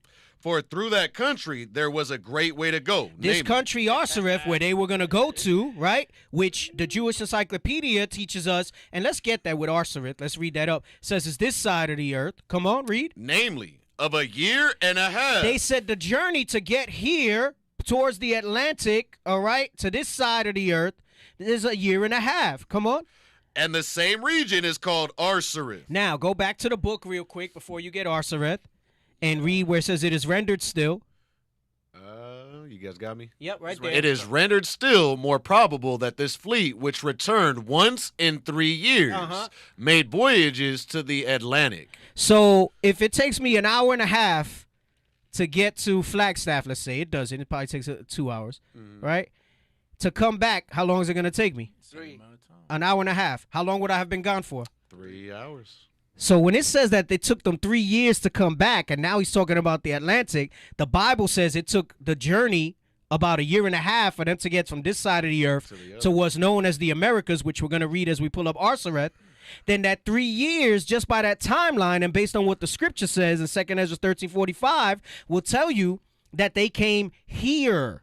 They came to what's known as the Americas, because it took them 3 years to come back. It was a year and a half journey, right? And it took them time to... Now, someone will say, oh, but, what if they stayed there 2 months or whatever? Semantics. Right. Because he didn't say 4 years. That means they didn't stay there that long. That means they stayed a little bit, they got some stuff, and they brought it back. They went with a purpose, with an intention. Yes, yes. It wasn't to say, let's colonize there, at least not on this trip. Right. Right? So, and... what we're reading says that they made you got to believe that Solomon made these journeys more than one time. Yes. In his wisdom, he made this journey more than one time. And then this is why you'll say, oh, well, the Olmecs predated. Well, yeah, they got here and they visited. Now, that still doesn't make it not a land where never mankind dwelt by the time you get to Ezra's, because they referred to it as that, because that means there was no people here. Right? So it's meaning there was nobody else that they didn't know here. Once their people started coming over here, it was like, okay, all right, that's us. They discovered it. They discovered it. Hey, and that's just only one point. There's another point I want to try to make sure we get to. We got time. We got like 45 minutes that I want to get to. Where it says something about 1,000 years. Ooh. from what they estimate it was populated here for 1,000 years before Columbus. Bruh. When did we get our liberty to come over here? I got it written. 533 BC. When did Columbus get here? 1492. Roughly 1,000 years. Damn. Roughly 1,000 years. Where the booms at? I think they're there with their mouths down. Right, Maybe they got smacked up with the information that's coming out. Nearly 1,000 years. That's Right. 950 something. Yes. Let's get Arsareth and bring that up on the screen. Hey, if can I show the current, that canal current, real quick? Yeah, let's read Arsareth first. Yes, sir. All right. Arsareth, the name of the land beyond the great river, far away from the inhabitants of men. The habitation of man, in the which the 10 tribes of Israel will dwell, observing the laws of Moses until the times of the restoration, according to 4th Esdras, chapter 13, verse 45. That's what we just read. All right. They call it 4th Esdras. It's 2nd Esdras, but come on. Columbus identified America with this land. He identified America with this land. And then we're reading historically here about the timeline of the journey. So it's all starting to make up, right? So as he's reading this, it gets more solid as we go on. There's still a lot more information in this. We're probably not going to get to the other books. We're just going to stay in Akis's casket for tonight based on how much time is left. But we'll go back to the other books later. What are we going to bring out about the currents? Oh, to put that, look, so it said they went from Africa, they went south, and then north, and then Canary. Look at that current. The Canary Current. Where does it take you? It takes you straight to Mexico, South America, right there. Right Bam. around there where supposedly the Olmecs are. Mm-hmm. Right around there, all right? You listen, you even have other currents, the North Equatorial Current, all right? So you have all these different currents that'll make it easy to get here. What do you think? They stumbled on that current, or Solomon knew about that current in all his wisdom? Damn. We read in 1 Kings 10 how all the nations went to him for wisdom. Right. All the kingdoms went to him for wisdom. So he knew about these currents. He knew that there. But I feel like as the stuff is coming out, their music is getting louder. That's the damn devil. They might even be watching us just to see when we're bringing out good stuff so they can play the damn drums harder. Hey, bastards. Can I address this real quick? Go ahead. Daniel Moon, why are we focusing on the Old Testament? Guess what? Because this is our history. This is our history. Your Christian church, your lying pastors, they all just want your money. Hey, not even just that. Even before you get to that, the only reason Christianity can exist today as a religion, obviously, is through the power of the Most High. Right. Is because we don't know our history. So you get to the confusion in the New Testament about Jews and Greeks, about those that were scattered abroad, and all of that comes because we don't know that history. The Old Testament is not taught enough in your churches. Christianity is a white supremacist religion that wants to keep you in the dark. And guess what? Your pastors are so slow and so simple in their understanding that they don't even notice at all. They just repeating what they meant. That's the ventriloquist puppet. And the white man got his hand up his ass, and he just over here spewing out the BS that's there. Talking about someone give me a heads up when they start preaching about the New Testament and Jesus Christ. You gotta know the history. That's the only way you're ever gonna understand the New Testament. Can I get a script real quick? Blakanda. Go ahead. Get Job 8 and 8 real quick. Real quick. Because he said we gotta know our history. Even in the video we just started with, he said if I were to erase your memory up to what he say like last week, how would you feel? Where would you be at, right? Go ahead and read. The book of Job, chapter 8, verse 8. For I inquire, I pray thee, of the former age. That's what we're doing. We're inquiring of the former age. We know the age of Solomon. Solomon was the wisest man in the world. Why not that's ever lived on the earth outside of Christ? Why not sit there and do the search of our forefathers, read? And prepare thyself to the search of their fathers. That's what we're doing, read. For we are but of yesterday, and know nothing, because our days upon the earth are a shadow. So our days are short. We get a glimpse into all of this wisdom when we search out the things of our forefathers. Right. All praises. Let's go back to the book. Go back to where it says it is rendered. I want to make sure we get through this. You sure you don't want to do the hour plus and a half? Nah. Hour plus plus? It is rendered still more probable that this fleet, which returned once in 3 years, made voyage to the Atlantic. Right. So now he's saying they made voyage to the Atlantic. We saw the Canary Currents, all right, that was spoken about in the TikTok video. We saw in the Bible how it says, so for dummies who try to say that Arsareth right, is Australia or someplace like that, there's history documented that shows that it's not. It took them 3 years to return.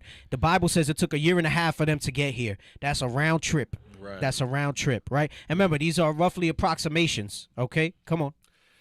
Where we at? Or all the parts of the Mediterranean. From the circumstance? Where's it? Oh, from the circumstance, not only that it could have explored any or all the parts of the Mediterranean Sea in a shorter time than 3 years. So he's basically, even he's acknowledging, based on basic navigation, that it had to be that they came over here because it took them 3 years. Come on. But from that, another fleet was fitted out on the shore of the Red Sea and conducted as was the other. Letting you know that more fleets started to come to explore this side of the earth. All right? Because they, in that short 3 years, so this addresses the part where somebody might get slick and say, well, what did they do? Get there and turn around and come right back? Well, first off, there's a little bit of range. And what it tells you is that they were so excited by what they saw there.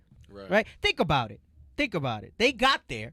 Solomon tells them, you're going to go and I need you to go Stay here. there for 6 months right. or so? I need you to go here and I need you to do this, this, and this, right? And go check this out and bring back proof of what was over there and so on and so forth. Right.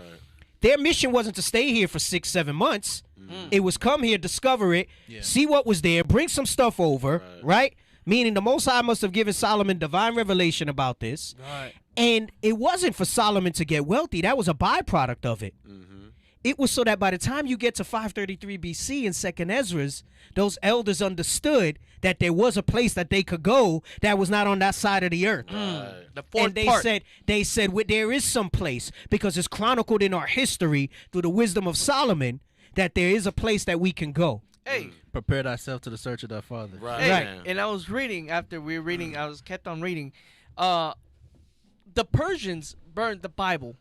So there's other things that we don't have that our forefathers in 2nd Ezra's, when they came on this side of the earth, that Ephraim in their heads, they said, hey, we have these records. We know about this other place. So it tells you they started to send out more fleets. Go ahead. What I was just going to say, and if you think about it, it's talking about how long it took for us to travel. It's not talking about the downtime of us being in America. You know, you really think about it. But remember, he says they didn't explore the whole time. They couldn't have done that in 3 years, which means they came, they surveyed a little bit, right? They took some stuff and they came back. And then he said they started, now he started sending fleets that were positioned in other parts already. Because remember, it said he had fleets. All right. So meaning he started to say, okay, so let's shorten the journey. Let's send some fleets that are already near the west coast of Africa. Right. Because he talks about the Red Sea here. Okay. Go ahead. Read that part again where he says from the circumstance. At the top, all the way at the top? Yes. From the circumstance, not only that it could have explored any or all the parts of the Mediterranean Sea in a shorter time than 3 years, but from that another fleet was fitted out on the shore of the Red Sea, conducted as was the other. Meaning they went over here too, just like the first fleet that left straight from the kingdom of Israel. Come on. By Tyrian or Phoenician sailors assisted by the men of Solomon. Now, I don't like that. It's that Solomon assisted them, not assisted by the men of Solomon. All right? We read that when we read 1 Kings 10. But go ahead. Come on. This fleet sailed to Ophir, which must have been on some island in the Indian Ocean. Right. So we can't say with certainty, but some people say Ophir was India, like Elam, India. All right. There's some speculation that Ophir was meaning something closer to this side of the earth. All right. So when it talks about that precious gold of Ophir, again, we can't say with 100% certainty, but some people say India. Some people say he meant this side of the earth, like on the way here. Right. Go ahead. Come on. Or on some of the coasts of that ocean. Hence, the fleets of Solomon traveled 2 oceans, one to the east and the other to the west of Africa. Come on. And on board of their fleets were both Jews and Tyrians. And the reason they say it's potentially India, and that's what they were referring to as Ophir, was known as India today. Remember, there's a scattered remnant of Israel over there as well, right? You have the Sidis, I think the Dalits. You have Ephraim over there as well. Okay, go ahead. ancient writers speak of a large and delightful island or land which the Phoenicians discovered in the Atlantic Ocean, west of Spain. This land was called the Atlantic Isle. So they called it the Atlantic Isle. Come on. And it is supposed to have sunk, as no succeeding navigators could ever find the place laid down by the discoverers and by those who visited it immediately afterwards. Right, because it's not that. It's that the Most High took the understanding away from the other nations of where it was for a season. It was only retained in Israel. So they couldn't find this place again. So that they wouldn't come sooner. Because remember, they had fleets too. Right. Because it was ordained that we had to get here first so that prophecy can be fulfilled, so that the second Ezra's could happen. And then so Northern Kingdom could go under those final curses under the Spaniards in 1492. And so that the Most High could then reunite Northern and Southern on this side of the earth when the transatlantic slave trade started in 1619. So what he did was he erased the understanding from Hiram, the Tyrrhenians, and all of them, and he only kept it with the Israelites of where this place was. All right? Come on. Now, it is natural to suppose that when Solomon's fleet was in the Atlantic Ocean at a greater distance from Tyre, the capital of their sailors' empire, than from the American continent, and perhaps in pursuit of the famed Atlantic Isle. Yeah, it's the typeset is real old. That's why I say it's like a reprint, so it's a little smudged. But go ahead. That some of the fleet should, from mistaking their course, or from tempests, be driven or borne to the American continent. Now, that's them not giving us enough credit that Solomon had divine knowledge of this place. And they're saying that we founded the American continent, just like the video implies, we happen to get stuck in the Canary Currents, and that's what brought us this way. Happenstance. Right, by happenstance. But we know that nothing's happenstance with God, right? Come on. The probability is still strengthened by the fact that in the Atlantic Ocean, west of Africa, the regular trade winds are constantly blowing to the west. That's when you saw 2 or 3 different currents from the west of Africa that blow west, right? Come on. Which, with the Gulf Stream occasioned by the trade winds flowing in the same direction, would bear a vessel very rapidly to the American shores. Come on. Storms and tempests might have separated the fleet and driven some of the ships to our coast. Again, he's not giving God and the Israelites enough credit with this, and he's saying that it's by accident. But notice he talks about storms and tempests. I remember in 2 Ezra 13, it says the Most High held still the flood. So he made it so that we could get there. So in actuality, what happened here was that the Most High held still the flood for us to get the initial discovery of this place prior to what you read in 2 Ezra. Come on. Would bear a vessel very rapidly to the American shores. Storms and tempests might have separated the fleet and driven some of the ships to our coast. Having no compass, and when perhaps no sun, moon, nor stars appeared for many days, the mariners... Wait, did you read the probability is still strengthened by the fact? Did I?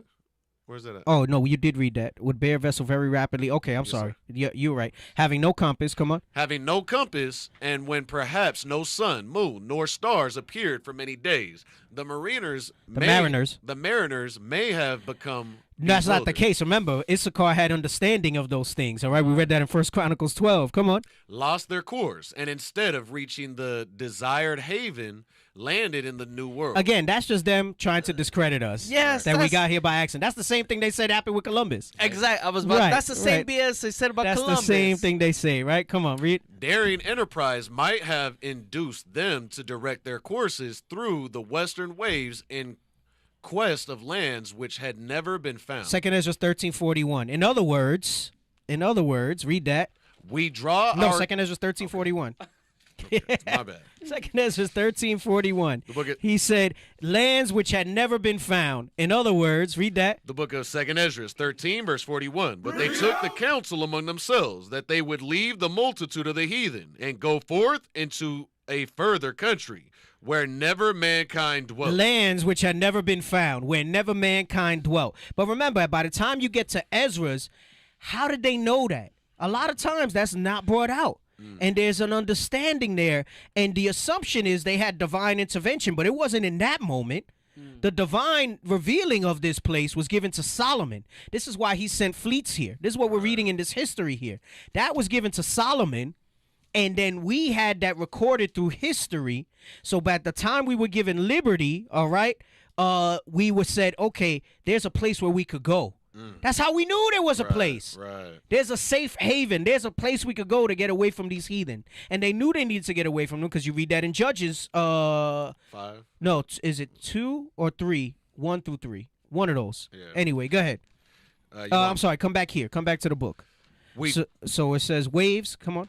We draw our conclusion that from some, what does that say, sons? Some of the above causes, the first people inhabiting North America. Oh, there we go. Come on. No, come on.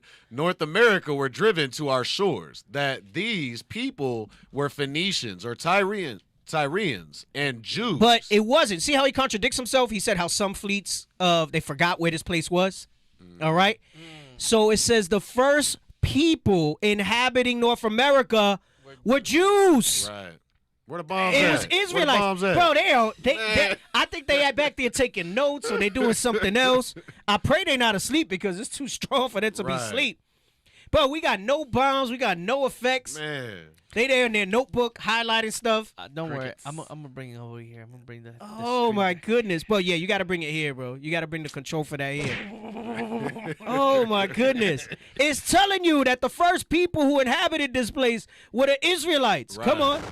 Or Jews. From the conclusion, we will No, you missed the part. Where am I at? And right after Jews, and that they landed in ancient days as those of the reign of Solomon. So wow, when you talk about the Olmecs and somebody says, what about the Olmecs?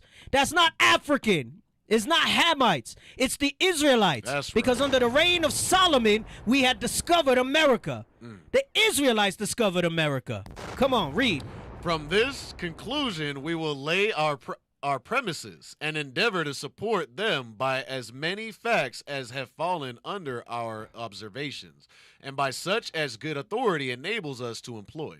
Many are the circumstances and, does that say tests? And facts. And facts which would induce us to believe that a numerous people prepared for establishing an extensive colony. They had plans to live over here. But Solomon fell into whoredom, idolatry, right? Because whoredom is idolatry, because he started following the gods of his many wives and concubines, and the kingdom fell apart under wicked kings after that. So he never was able to see that through. Thus, another thing that gets you to understand when they say that they got together and said, let us go where never mankind dwelt. Right. Because there were plans to... That wasn't God's plan yet. But Solomon was setting it up for us to colonize over here. That's heavy. That's what it's talking about. Wasn't it like First Kings, like after he got done building like the temple, it was talking about how God was like, I would have established like kingdom forever. Right. Right. Oh, yes. But it goes into Christ. Go ahead. Where are we at? In speaking? Right there. Colony. An extensive colony. An extensive colony came to these realms and fixed their residence near the coast of the Atlantic. But whether the progenitors of the Indian... So notice what he calls the Jews. Damn. The Indian. He calls them the progenitor of the Indians. Bruh. Because we weren't called Indians until the conquistadors came and called us Indians. Right. He calls us the progenitors of the Indians. The progenitors of the Indians. And just above, we read that it was the Jews that came here during the ancient days, during the reign of Solomon. So he calls the Jews, the Israelites, the progenitors of the Indians. Read that part again. But whether the progenitors of the Indians... Come on. Whether they came in a numerous fleet of America arrived here through design or accident. Whether they came in a numerous fleet or in a single vessel, it matters not. He's saying basically it don't matter how you think they got here, if it was by accident or by divine intervention. The progenitors of the Indians were the Israelites. Come on. If we can trace their origin and read their history it must suffice. See, that's the people that try to get so complicated. They want to debate corn. They want to debate the Bering Strait, land masses, and all this other stuff. He said, listen, if you could read their history, and I can't get into it today, that'll segue us into next week's show, Laws Will Lies Last, where I'll go into the Aztecs and I'll go into American Holocaust. And that's exactly what they start talking about is our history. It lines up with the history of the Israelites in the Bible. He says, but if you read that history, don't matter how you accept that they got here, they're the progenitors of what's now called the Indians, the native indigenous of this side of the world. Come on. And speaking of the Indians of America, coming from Phoenicians and Palestine or Judea, we have. Is that Wait, where are you? And speaking of the Indians, okay, go ahead. We have relevance. We have reference. We have reference to the numerous tribes which inhabited the central and southern parts of North America. Meaning that all those early historians of Edom, they understood and they knew always. Somewhere along the lines, they got together and got reminded of that crafty council and said, you can't put this stuff out there. You can't say that. Because then our rule will come to an end. Right. Do you like this place? Do you like the free labor that we have? Right. Then shut your mouth. And they went through that iconoclasm to prevent this information from coming out. So he says, we have reference to the numerous tribes which inhabited the central and southern parts of North America. Come on. Those which inhabited the northeastern parts, we believe, came from a different quarter. Meaning he knows that the tribes broke up. That they broke up when they got to this part of the land. Come on. And those in the northwest of South America came from a quarter different from either. Came from another direction. Came from another direction. Another direction. And the inhabitants of South America. And the inhabitants of South America came from a quarter different from either of the others. Of these we shall treat in their respective places. So what he's saying is that we all separated into different parts of this side of the earth. But that's simply what he said. And the South America came from another quarter different from the other tribes. No, I got a book that says we landed in. It says we are from Sidon. It says it starts like just like New Mexico. It's inscripted that we landed in what is now Brazil, and from there we went differently. Right. So, but he's presuming that we came from different quarters because we were separated by tribe. Right. So the way we have the tribes broken up, when you read the 12 tribes chart, it goes into that, right? And it talks about that. Let's pull up that map that I brought last week that I said I wanted the map of South America and Central America together. That's how they branch out with like the Mayas and the Aztecas and all of that, thinking it's all different people. Yes. And it says, of these we will treat in their respective places. We had it from last week, Central and South America. Was that it? No. Yes. Yeah, that's it. Okay. Well, that's Central. But there's not one together, right? I'll send them one right now. I'll send them one right now. Okay. So you remember we had them separate. Okay, that's fine because you still see Colombia down at the bottom where Panama connects. So, remember, I was saying to remember the tribes. Can you do the 12 tribes side by side with this? Are you able to do that? Is that too much? Did we brain freeze you guys because of that? He said, huh? I posted the 12 tribe charts in the Telegram today. Just open another. Yay. What time is it? Okay, we're making good full time. Screen. Okay. All right. You can't do full screen. No, That's keep them fine. side by side. Keep them side by side. Yep. All right. Okay. So, I said an easy way. Remember, he said they referred to them. He said that he's saying that in different parts they were different. All right. North America, we're not going to put the map up. We know is Gad and Reuben. Right. All right. Gad and Reuben. Okay. You read that here: tribe of Gad, American Indians. Reuben, the Seminole Indians. All right. Gad and Reuben in North America. Now let's look at the rest of the map. The Caribbean, you have Ephraim. You have Manasseh, and you have also you have Benjamin there, right? Jamaica parts there, right? Now, when you're dealing with Central Mexico is Issachar, all right, which were the Aztecs, all right? That's the book we'll go into next week, where it's documented by people that came here. This is by Fray Diego Duran. That their account of how they got here goes back into the history of the Exodus. So they talk about Moses and stuff when he first got here. I sent you another picture. So of we'll Central talk about and South we'll America. talk about that next week. So that's Mexico, okay? And then now when you get Guatemala, Belize, all the way down to Panama. So you got Honduras, Costa Rica, Panama.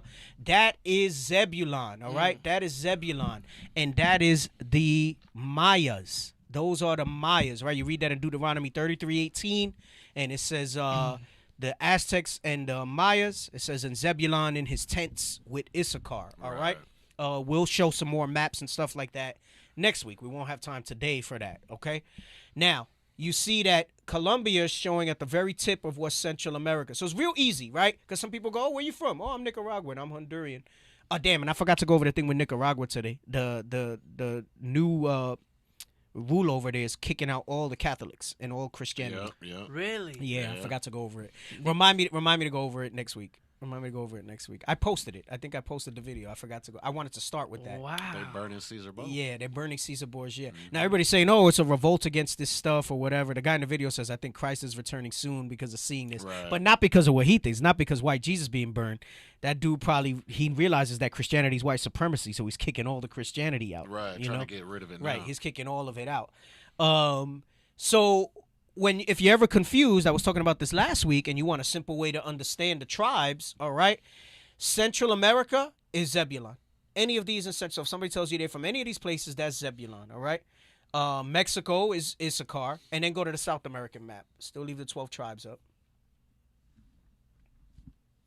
And South America is basically split between Asher and Naphtali. It's as simple as that.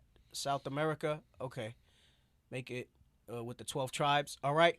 So if you go down to Uruguay, and I know we say Colombia to Uruguay, but here's a real simple way to do it. Easiest way, because South America has a lot of countries, right?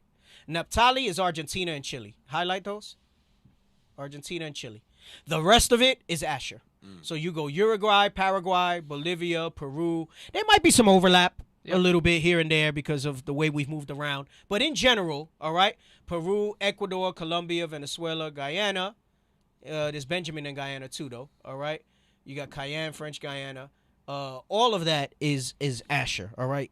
Easy way to understand it, okay? Let's go back. So this is the way he's saying when he says he found that the people were slightly different, like they were separated, and it's because of the way we wound up dividing up this side of the earth, all right? Come on, let's go back to the book. We're at the subsequent.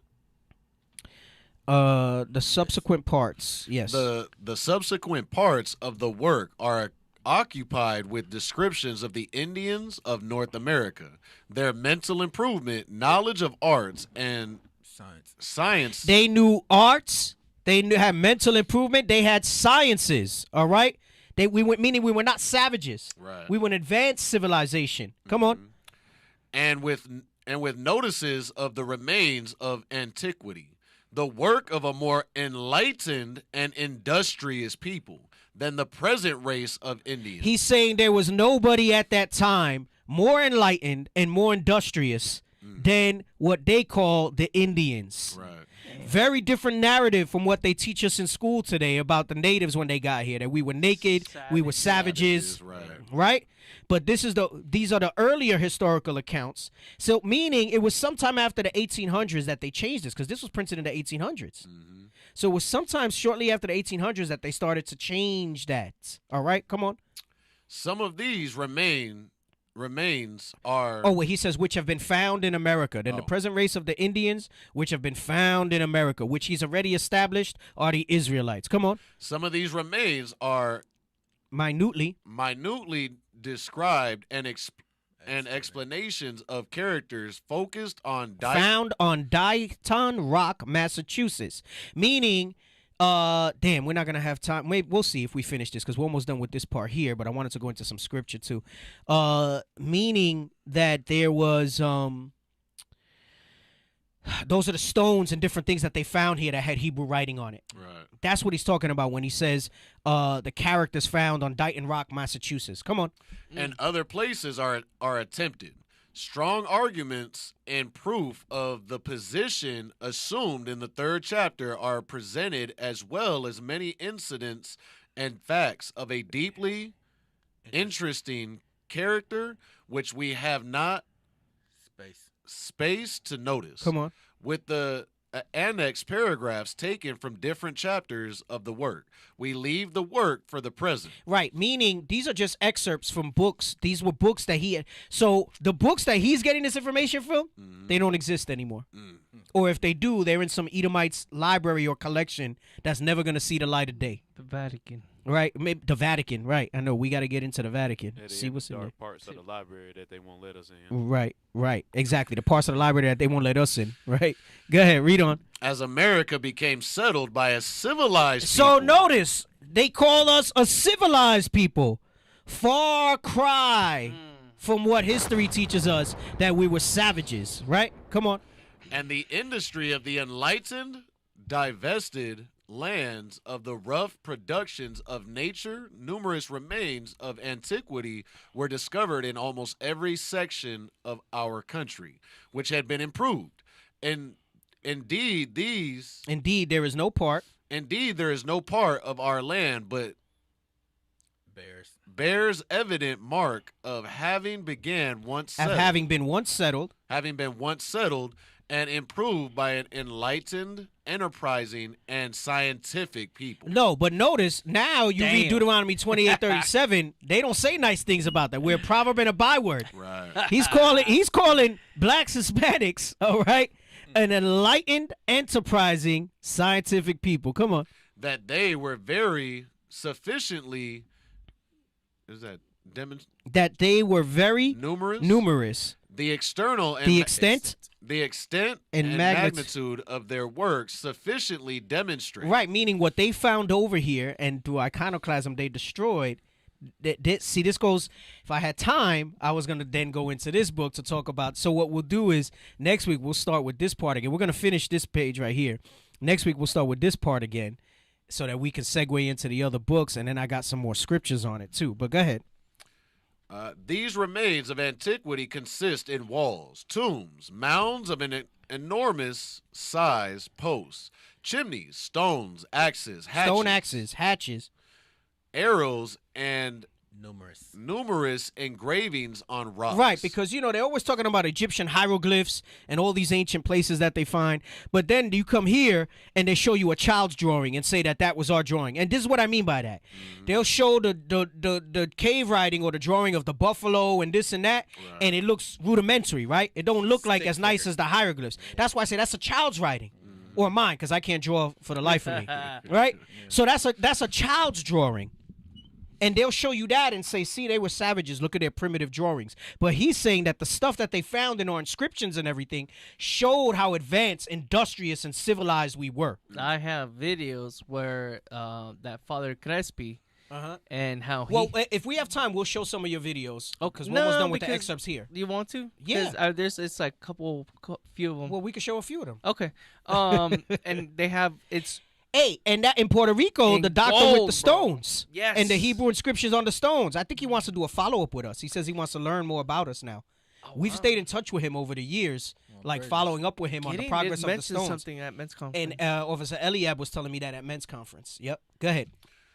According? No, where the... Engravings on rocks, earthenware has been discovered in some places, and likewise some very ancient coins. Meaning we had commerce. They tell you that we had beads, that we sold Manhattan for beads because we thought beads was something special. Right. We had coins.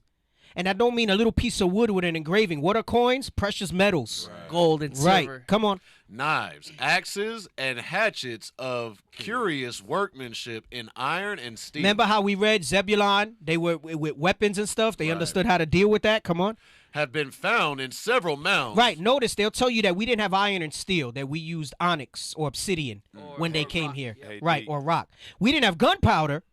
But we had steel and iron and things like that. Don't let them tell you that lie. What were you gonna say, soldier? That proves that the gold rush, we already knew about that. Right. And all that gold in South America, we already knew about that. Yes. We had all that. They said the stuff that we built. Now, mind you, I'm gonna go into how we went into, and then you'll see prophetically.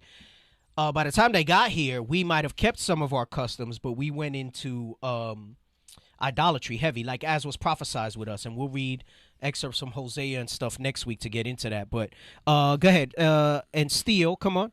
have been found. And steel have been found in several mounds which have been opened. Read on.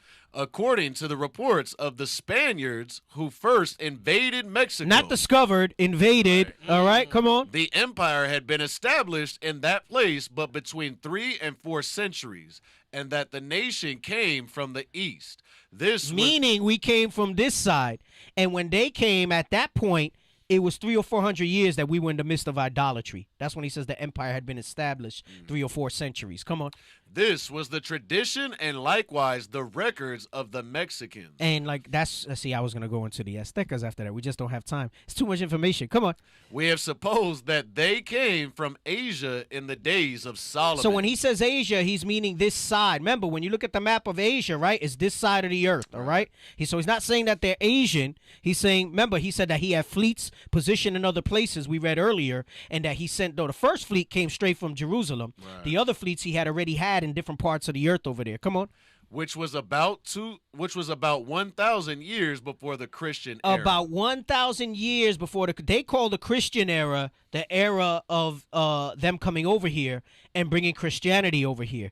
He said that it was 1,000 years before the Christian era. Read on.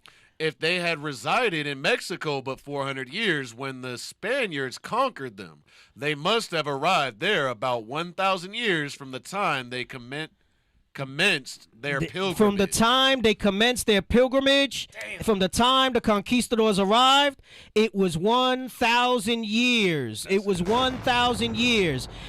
The approximation of when we came over here. Now, let's get 2nd Ezra 13. And we talk about this a lot on the show in 40, all right?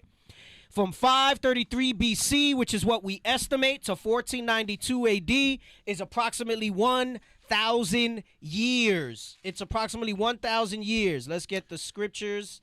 2nd Ezra 13 and 40. The book of 2nd Ezra, chapter 13 and verse 40. These are the 10 tribes which were carried away prisoners out of their own land in the time of Hosea the king, whom Salmanasar, the king of Assyria, led away captive. Salmanasar, the king of Assyria, led us away captive, right? So he's saying that these are those same people, which was the northern kingdom tribes out of Samaria. Come on. And he carried them over the waters, and so came they into another land. Right, so under the Persian captivity, we were granted liberty, all right? Get that in Ezra 1 and 2. We were granted liberty from the Assyrian captivity, all right? So he says, once the Persians came to power, right. Well, it's really Medo-Persia, right? It was the Medes and then the Persians. Yeah. Right, but we say Persia-Mede because Persia was more prominent. Well, Persia became more powerful, more than the Medes. Right, after, right, so. exactly. So, but under that, right, so Ezra 1 and 2. Mm-hmm. 2nd Ezra's or first? No, Ezra in the main Bible. 3. Do you have it? Yes, sir. No, start at 2. Okay. The book of Ezra, because chapter you have 1. to see, this is where we get the time period to understand 1,000 years. Again, it's all approximations, but it's 1,000 years because it tells us who it was under. Come on. Thus saith Cyrus, king of Persia, the Lord God of heaven hath given me all kingdoms of the earth.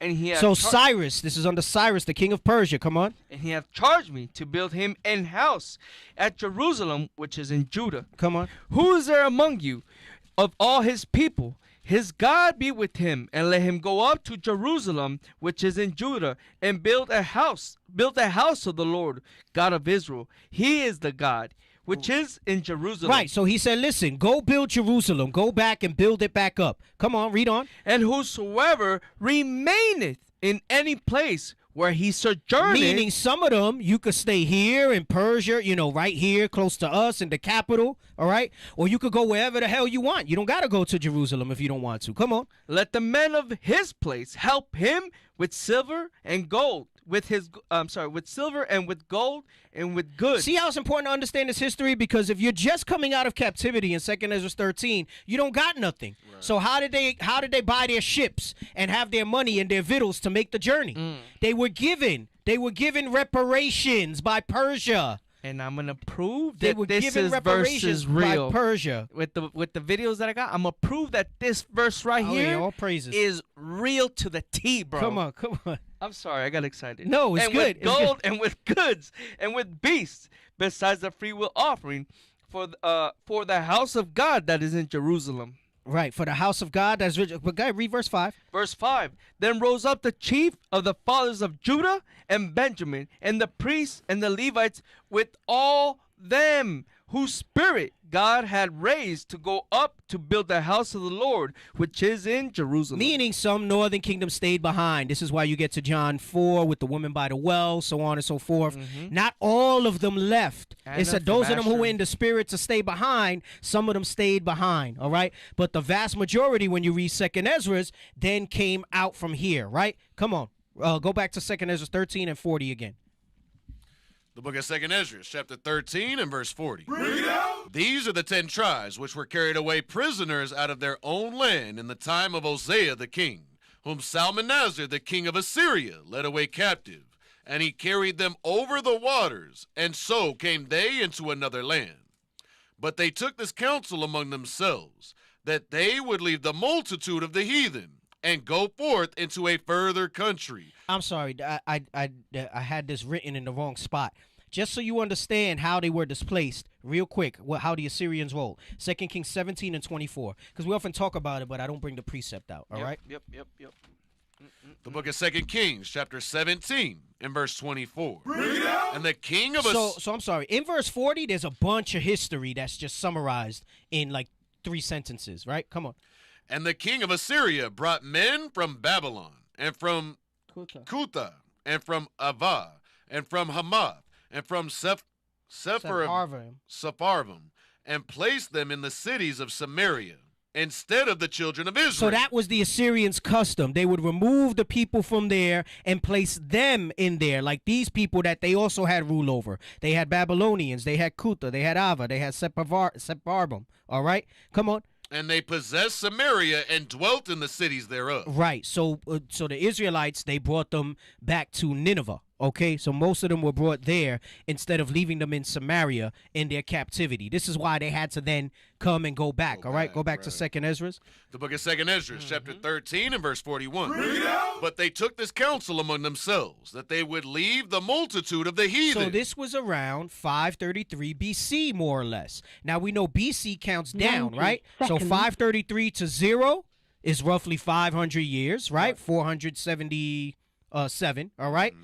And then from there, right, all the way up to 1492, that puts you in the realm of roughly 1,000 years. Roughly 1,000 years. Again, it's all approximation. Remember, these guys are estimating this stuff. They're estimating this stuff. And they're saying that these people had to have been there that long, if that by the time they built up these cities, it was 300-400 years. And we'll show you how we went off and they brought things out. So, again, you can't go super precise. We reference time sometimes, but they give you a time frame, right? They give you a time frame that adds up to roughly the equivalent of what it is, okay? Come on. But they took this counsel among themselves, that they would leave the multitude of the heathen and go forth into a further country where never mankind dwelt. And we've established that they knew about that based on this history that we brought out, that this place where never mankind dwelt was this, what was called the Americas today, all right? Come on, why was the reason? That they might there keep their statutes, which they never kept in their own land. Which they never kept. Well, it's actually 1,500. I know Jerome Jenkins put 2,000 years approximate. If you go by 533 BC, it's actually 1,500 years approximate before the conquistadors came. But remember, that's just, we don't know if it was 533 BC. All right? It's within the time frame. Right, because 500 down to 0 is 5. In the 530s. Yeah, because I have notes. It says 537, 38. Right. So around there. We're not entirely sure. So I know you're saying 2,000 years approximate. Again, all of it is speculation. But the point is that they even get that close. For them to even mention that. Remember, those years and things like that typically aren't mentioned. Right. So for them to even mention that in the history, all right, in the Chronicles, right, in some obscure book that they tried to hide and get rid of, all right, goes to show you that they were hip to it. The Bible gives us the accurate information, right? So we know approximately 2,000 years based on what we think. They were estimating it as roughly 1,000. All right, they were estimating it as roughly 8,000. Remember, they also have their own timelines of what they think was Solomon's reign, as well. So it's all speculative in that regard. The point that I make when I bring this stuff out, same thing with the year and a half being 3 years. That thing is... You can't go straight and say, right, they probably were here a couple months. They didn't just jump back on the ship and go back. So they instead of, so what, it was 3 years and 2 months, right? Or whatever it might be, however many months. Right. So it's a range, but the range is within range more or less of what we think is the time of these empires, of this rulership, and when we may have been granted that liberty, right? When we may have been granted that liberty. So now the part where it says, read verse 42. Verse 42, that they might there keep their statutes, which they never kept in their own land. Right? And how did they know that that was something that they needed to do? Get Judges 2 and start at 1. We're going to read 1 through 3. Yeah, this is beautiful when the Bible comes to life like this, bro. Bro, that stuff gets me mad. Bro, I was highlighted. There was so much stuff, bro. Like I said, I didn't even get to the other books. I don't know why I thought we would. It never works that way. Come on, bro. But hey, but no. Now next week's show's already lined up. Set like up. you know, so Plus I and a already got- half. Right, Judges 2 and 1. The book of Judges, chapter 2 and verse 1. And an angel of the Lord came up from Gilgal to Bochum, and said, I made you to go up out of Egypt, and have brought you unto the land which I swear unto your fathers. And I said, I will never break my covenant with you. Come on, and the reason I read verse 1 is so that you know who's the audience here, right? Come on. And ye shall make no league with the inhabitants of this land. Right, we're not supposed to make covenants of death with these people. Come on. Ye shall throw down their altars, but ye have not obeyed my voice. Why have ye done this? Wherefore I also said, I will not drive them out from before you, but they shall be as thorns in your side. This is why they said we got to go someplace where never mankind dwelt, where they could there keep their statutes, because they understood historically that the heathen were going to be as thorns in our sides. Come on. And their gods shall be a snare unto you. And that their gods would be a snare unto our people always. So they said, listen, we got to get the hell out of here. Right. We got to go someplace else. Let's go back. Let's finish that up in 2nd Ezra's, and then we'll wrap the show for tonight. Go ahead. The book of 2nd Ezra, chapter 13, verse 42. That they might there keep their statutes, which they never kept in their own land. And they entered into Euphrates by the narrow passages of the river. For the Most High then showed signs for them, and held still the flood till they were passed over. Come on. For through that country there was a great way to go. So what that lets you know is that that's a similar route to what Solomon wound up taking when he first discovered the America under his kingdom, when the Israelites first discovered America back then. So they went into the Euphrates. They went all the way down through the Straits of Gibraltar, around the Cape of Good Hope. They sailed up, and then they caught one of those currents until they caught those currents to come east, which was, we used to say was exactly the tip, which would have really been Argentina or Chile. But we know, you said you had the information that came out. It was somewhere in Brazil is what they estimate. So which means they didn't catch the Canary Current when they came this time. Right. They caught the Canary Current when Solomon sent them first out. When they came this time, what you're reading in 2nd Ezra's around 500 BC era, they went what? And they caught one of the lower currents that flow west. All right, go ahead, read. For through that country there was a great way to go, namely of a year and a half. And remember, it said when Solomon first came here with the fleets and with Hiram and them, it said they returned once in 3 years, meaning that's a round trip approximately. Year and a half going, year and a half coming back. Come on. And the same region is called Arsareth. Arsareth, like we read in the Jewish Encyclopedia, is considered to be what's known today as America. Come on. Then dwelt they there until the latter time. And now we're here in these last days. Come on. And now when they shall begin to come. Right, meaning what? Return back to the commandments. Wake up out of our sleep and acknowledge that we're Israelites and keep these commandments. Come on. The highest shall stay the springs of the stream again, that they may go through. Therefore sawest thou the multitude with peace. Right, so that's not going into travel. Remember, it's talking about the flood of the dragon, right? The springs that he's going to stay through now is that, so that those of us who need understanding can go ahead and be able to know what's going to be coming out, so that the mouth of the dragon, that flood that he puts out, doesn't distract us from this, all right? He's going to fight against us for that, so that we can get this understanding that comes out. Because somebody said, well, the flood wasn't stayed in the last days so that they can come back. What's that going into, right? So now it gets prophetic. So you have history, it's prophetic, and now you get into that double meaning that's there. Anything? The video you want me to... It's already 9:09, man. We're going to have to save it for next. You said it's a lot anyway, right? So what we'll do is next week, we'll start off with that last paragraph that we read, right? Because I wanted to go into American Holocaust, right? So that's going to talk about the infrastructure and how we were industrious people here. And then we'll go into the Aztecs because he talks about the Mexicans in the subsequent verse. And then we could show some of the videos and go into that stuff. So, man, oh man. All right. Hey, all praise to the Most High that this information is being brought out, man, because you got foolish people talk about Jesus in the New Testament. What he really wants is Caesar bow. But right, man, what he wants is Caesar bow. Listen, you cannot talk about Christ and not talk about history. When you read Matthew 1 all the way down to 21, right? It starts with his genealogy. Right. When Christ came on the scene, the first book in the New Testament is about his history. Right. So you cannot have a discussion about Christ with me, you simple Christians. Bring it out. Until you can talk about the history of his people, if you don't want to say it's us, which is our people. And that's why when you get to Matthew 1:21, that's why when you get to Matthew 1:21, it talks about that. Cut him up. Tuck your deacon.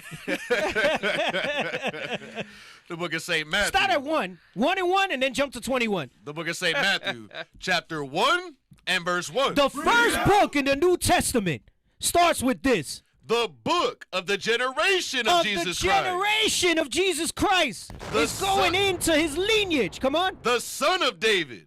The son of Abraham. And then it goes into history. Read verse 2. Abraham begat Isaac, and Isaac begat Jacob. Why? Because you cannot talk about Christ in the New Testament until you can talk about the history of the Israelites. Jump to verse 21. Verse 21.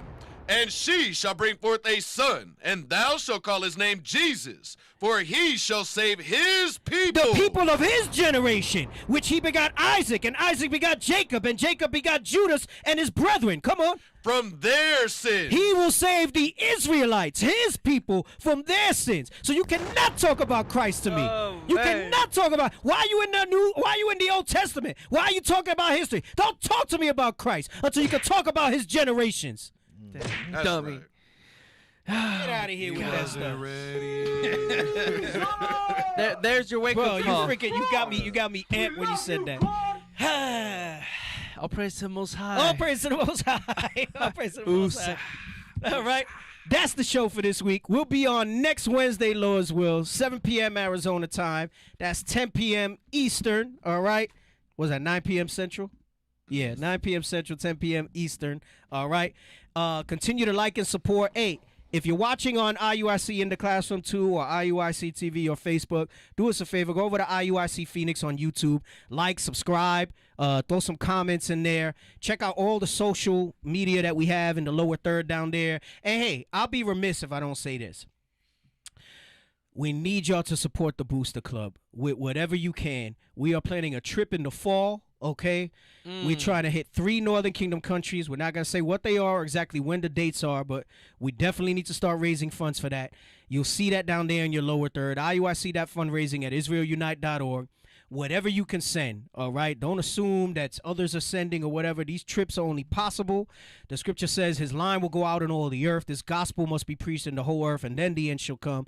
There's many of our people who have not been touched as heavily by white supremacy, and we got to get out there, especially to these northern tribes. When you hear this history, if this thing made sense to you, the history and the scriptures made sense to you, support the mission, all right? We're trying to send a larger team out. We want to hit 3 countries in the fall, okay, back to back to back, so that we can go ahead and preach this gospel and help to establish some schools in Arsareth. All right, I'm not even gonna say America. It's in Arsareth. All right, so help us out. Right. IUIC that fundraising at IsraelUnite.org. Like I said in the beginning, Israel United in Christ, we're doing bigger and better things every year. It's time to level up. Help us with the donations. The Booster Club is definitely needed. Right. All praises to the Most High. Hey, Saturday? We're doing a show Saturday? Yes, sir. What is it, English? I'm not sure yet. We're not sure.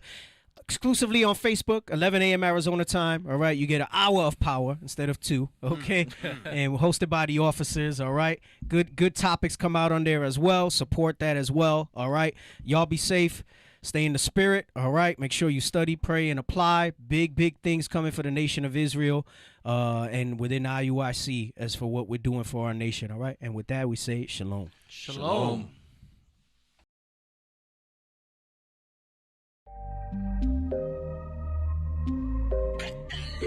Beats. This for the Southern Kingdom, Kwam Yasharala. Hey, one nation, one nation. This for the Northern Kingdom, Viva la Raza.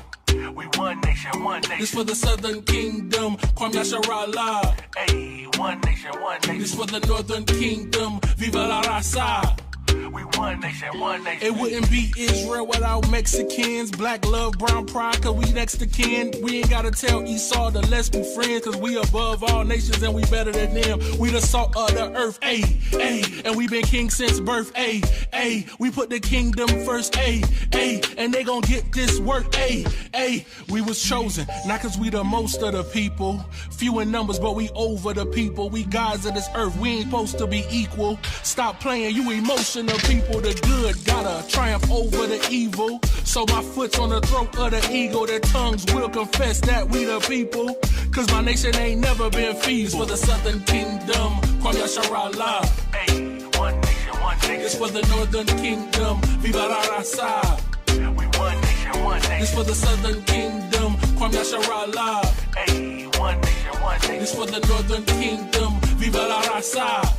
We one nation, one nation. I can't take one step without my brothers too. Vámonos muchachos, yeah, you know there's one for you. Me gusta arroz con pollo, tacos chilangos, sipping on cervezas with all mi hermanos. Judah and Ephraim, that's the two kingdoms. Now we one nation over these heathens. Royalty bloodline, we be the choice vine. Better repent for you run out of time. My father gave me salt in the light, yeah, yeah. We strong in the Lord and his might, yeah, yeah. Better be careful of fire. Change all your ways or you'll be his desire. Whoa, gotta stay away from Satan, changing my mind frame. Yeah, you know we dying daily, turning it up on a feast day. Put this on replay, no longer divided cause we all one nation. This for the Southern Kingdom, Kwam Yasharala. Hey, one nation, one nation. This for the Northern Kingdom, Viva la Raza. We one nation, one nation. This for the Southern Kingdom, Kwam Yasharala. Hey, one nation, one nation. This for the Northern Kingdom, Viva la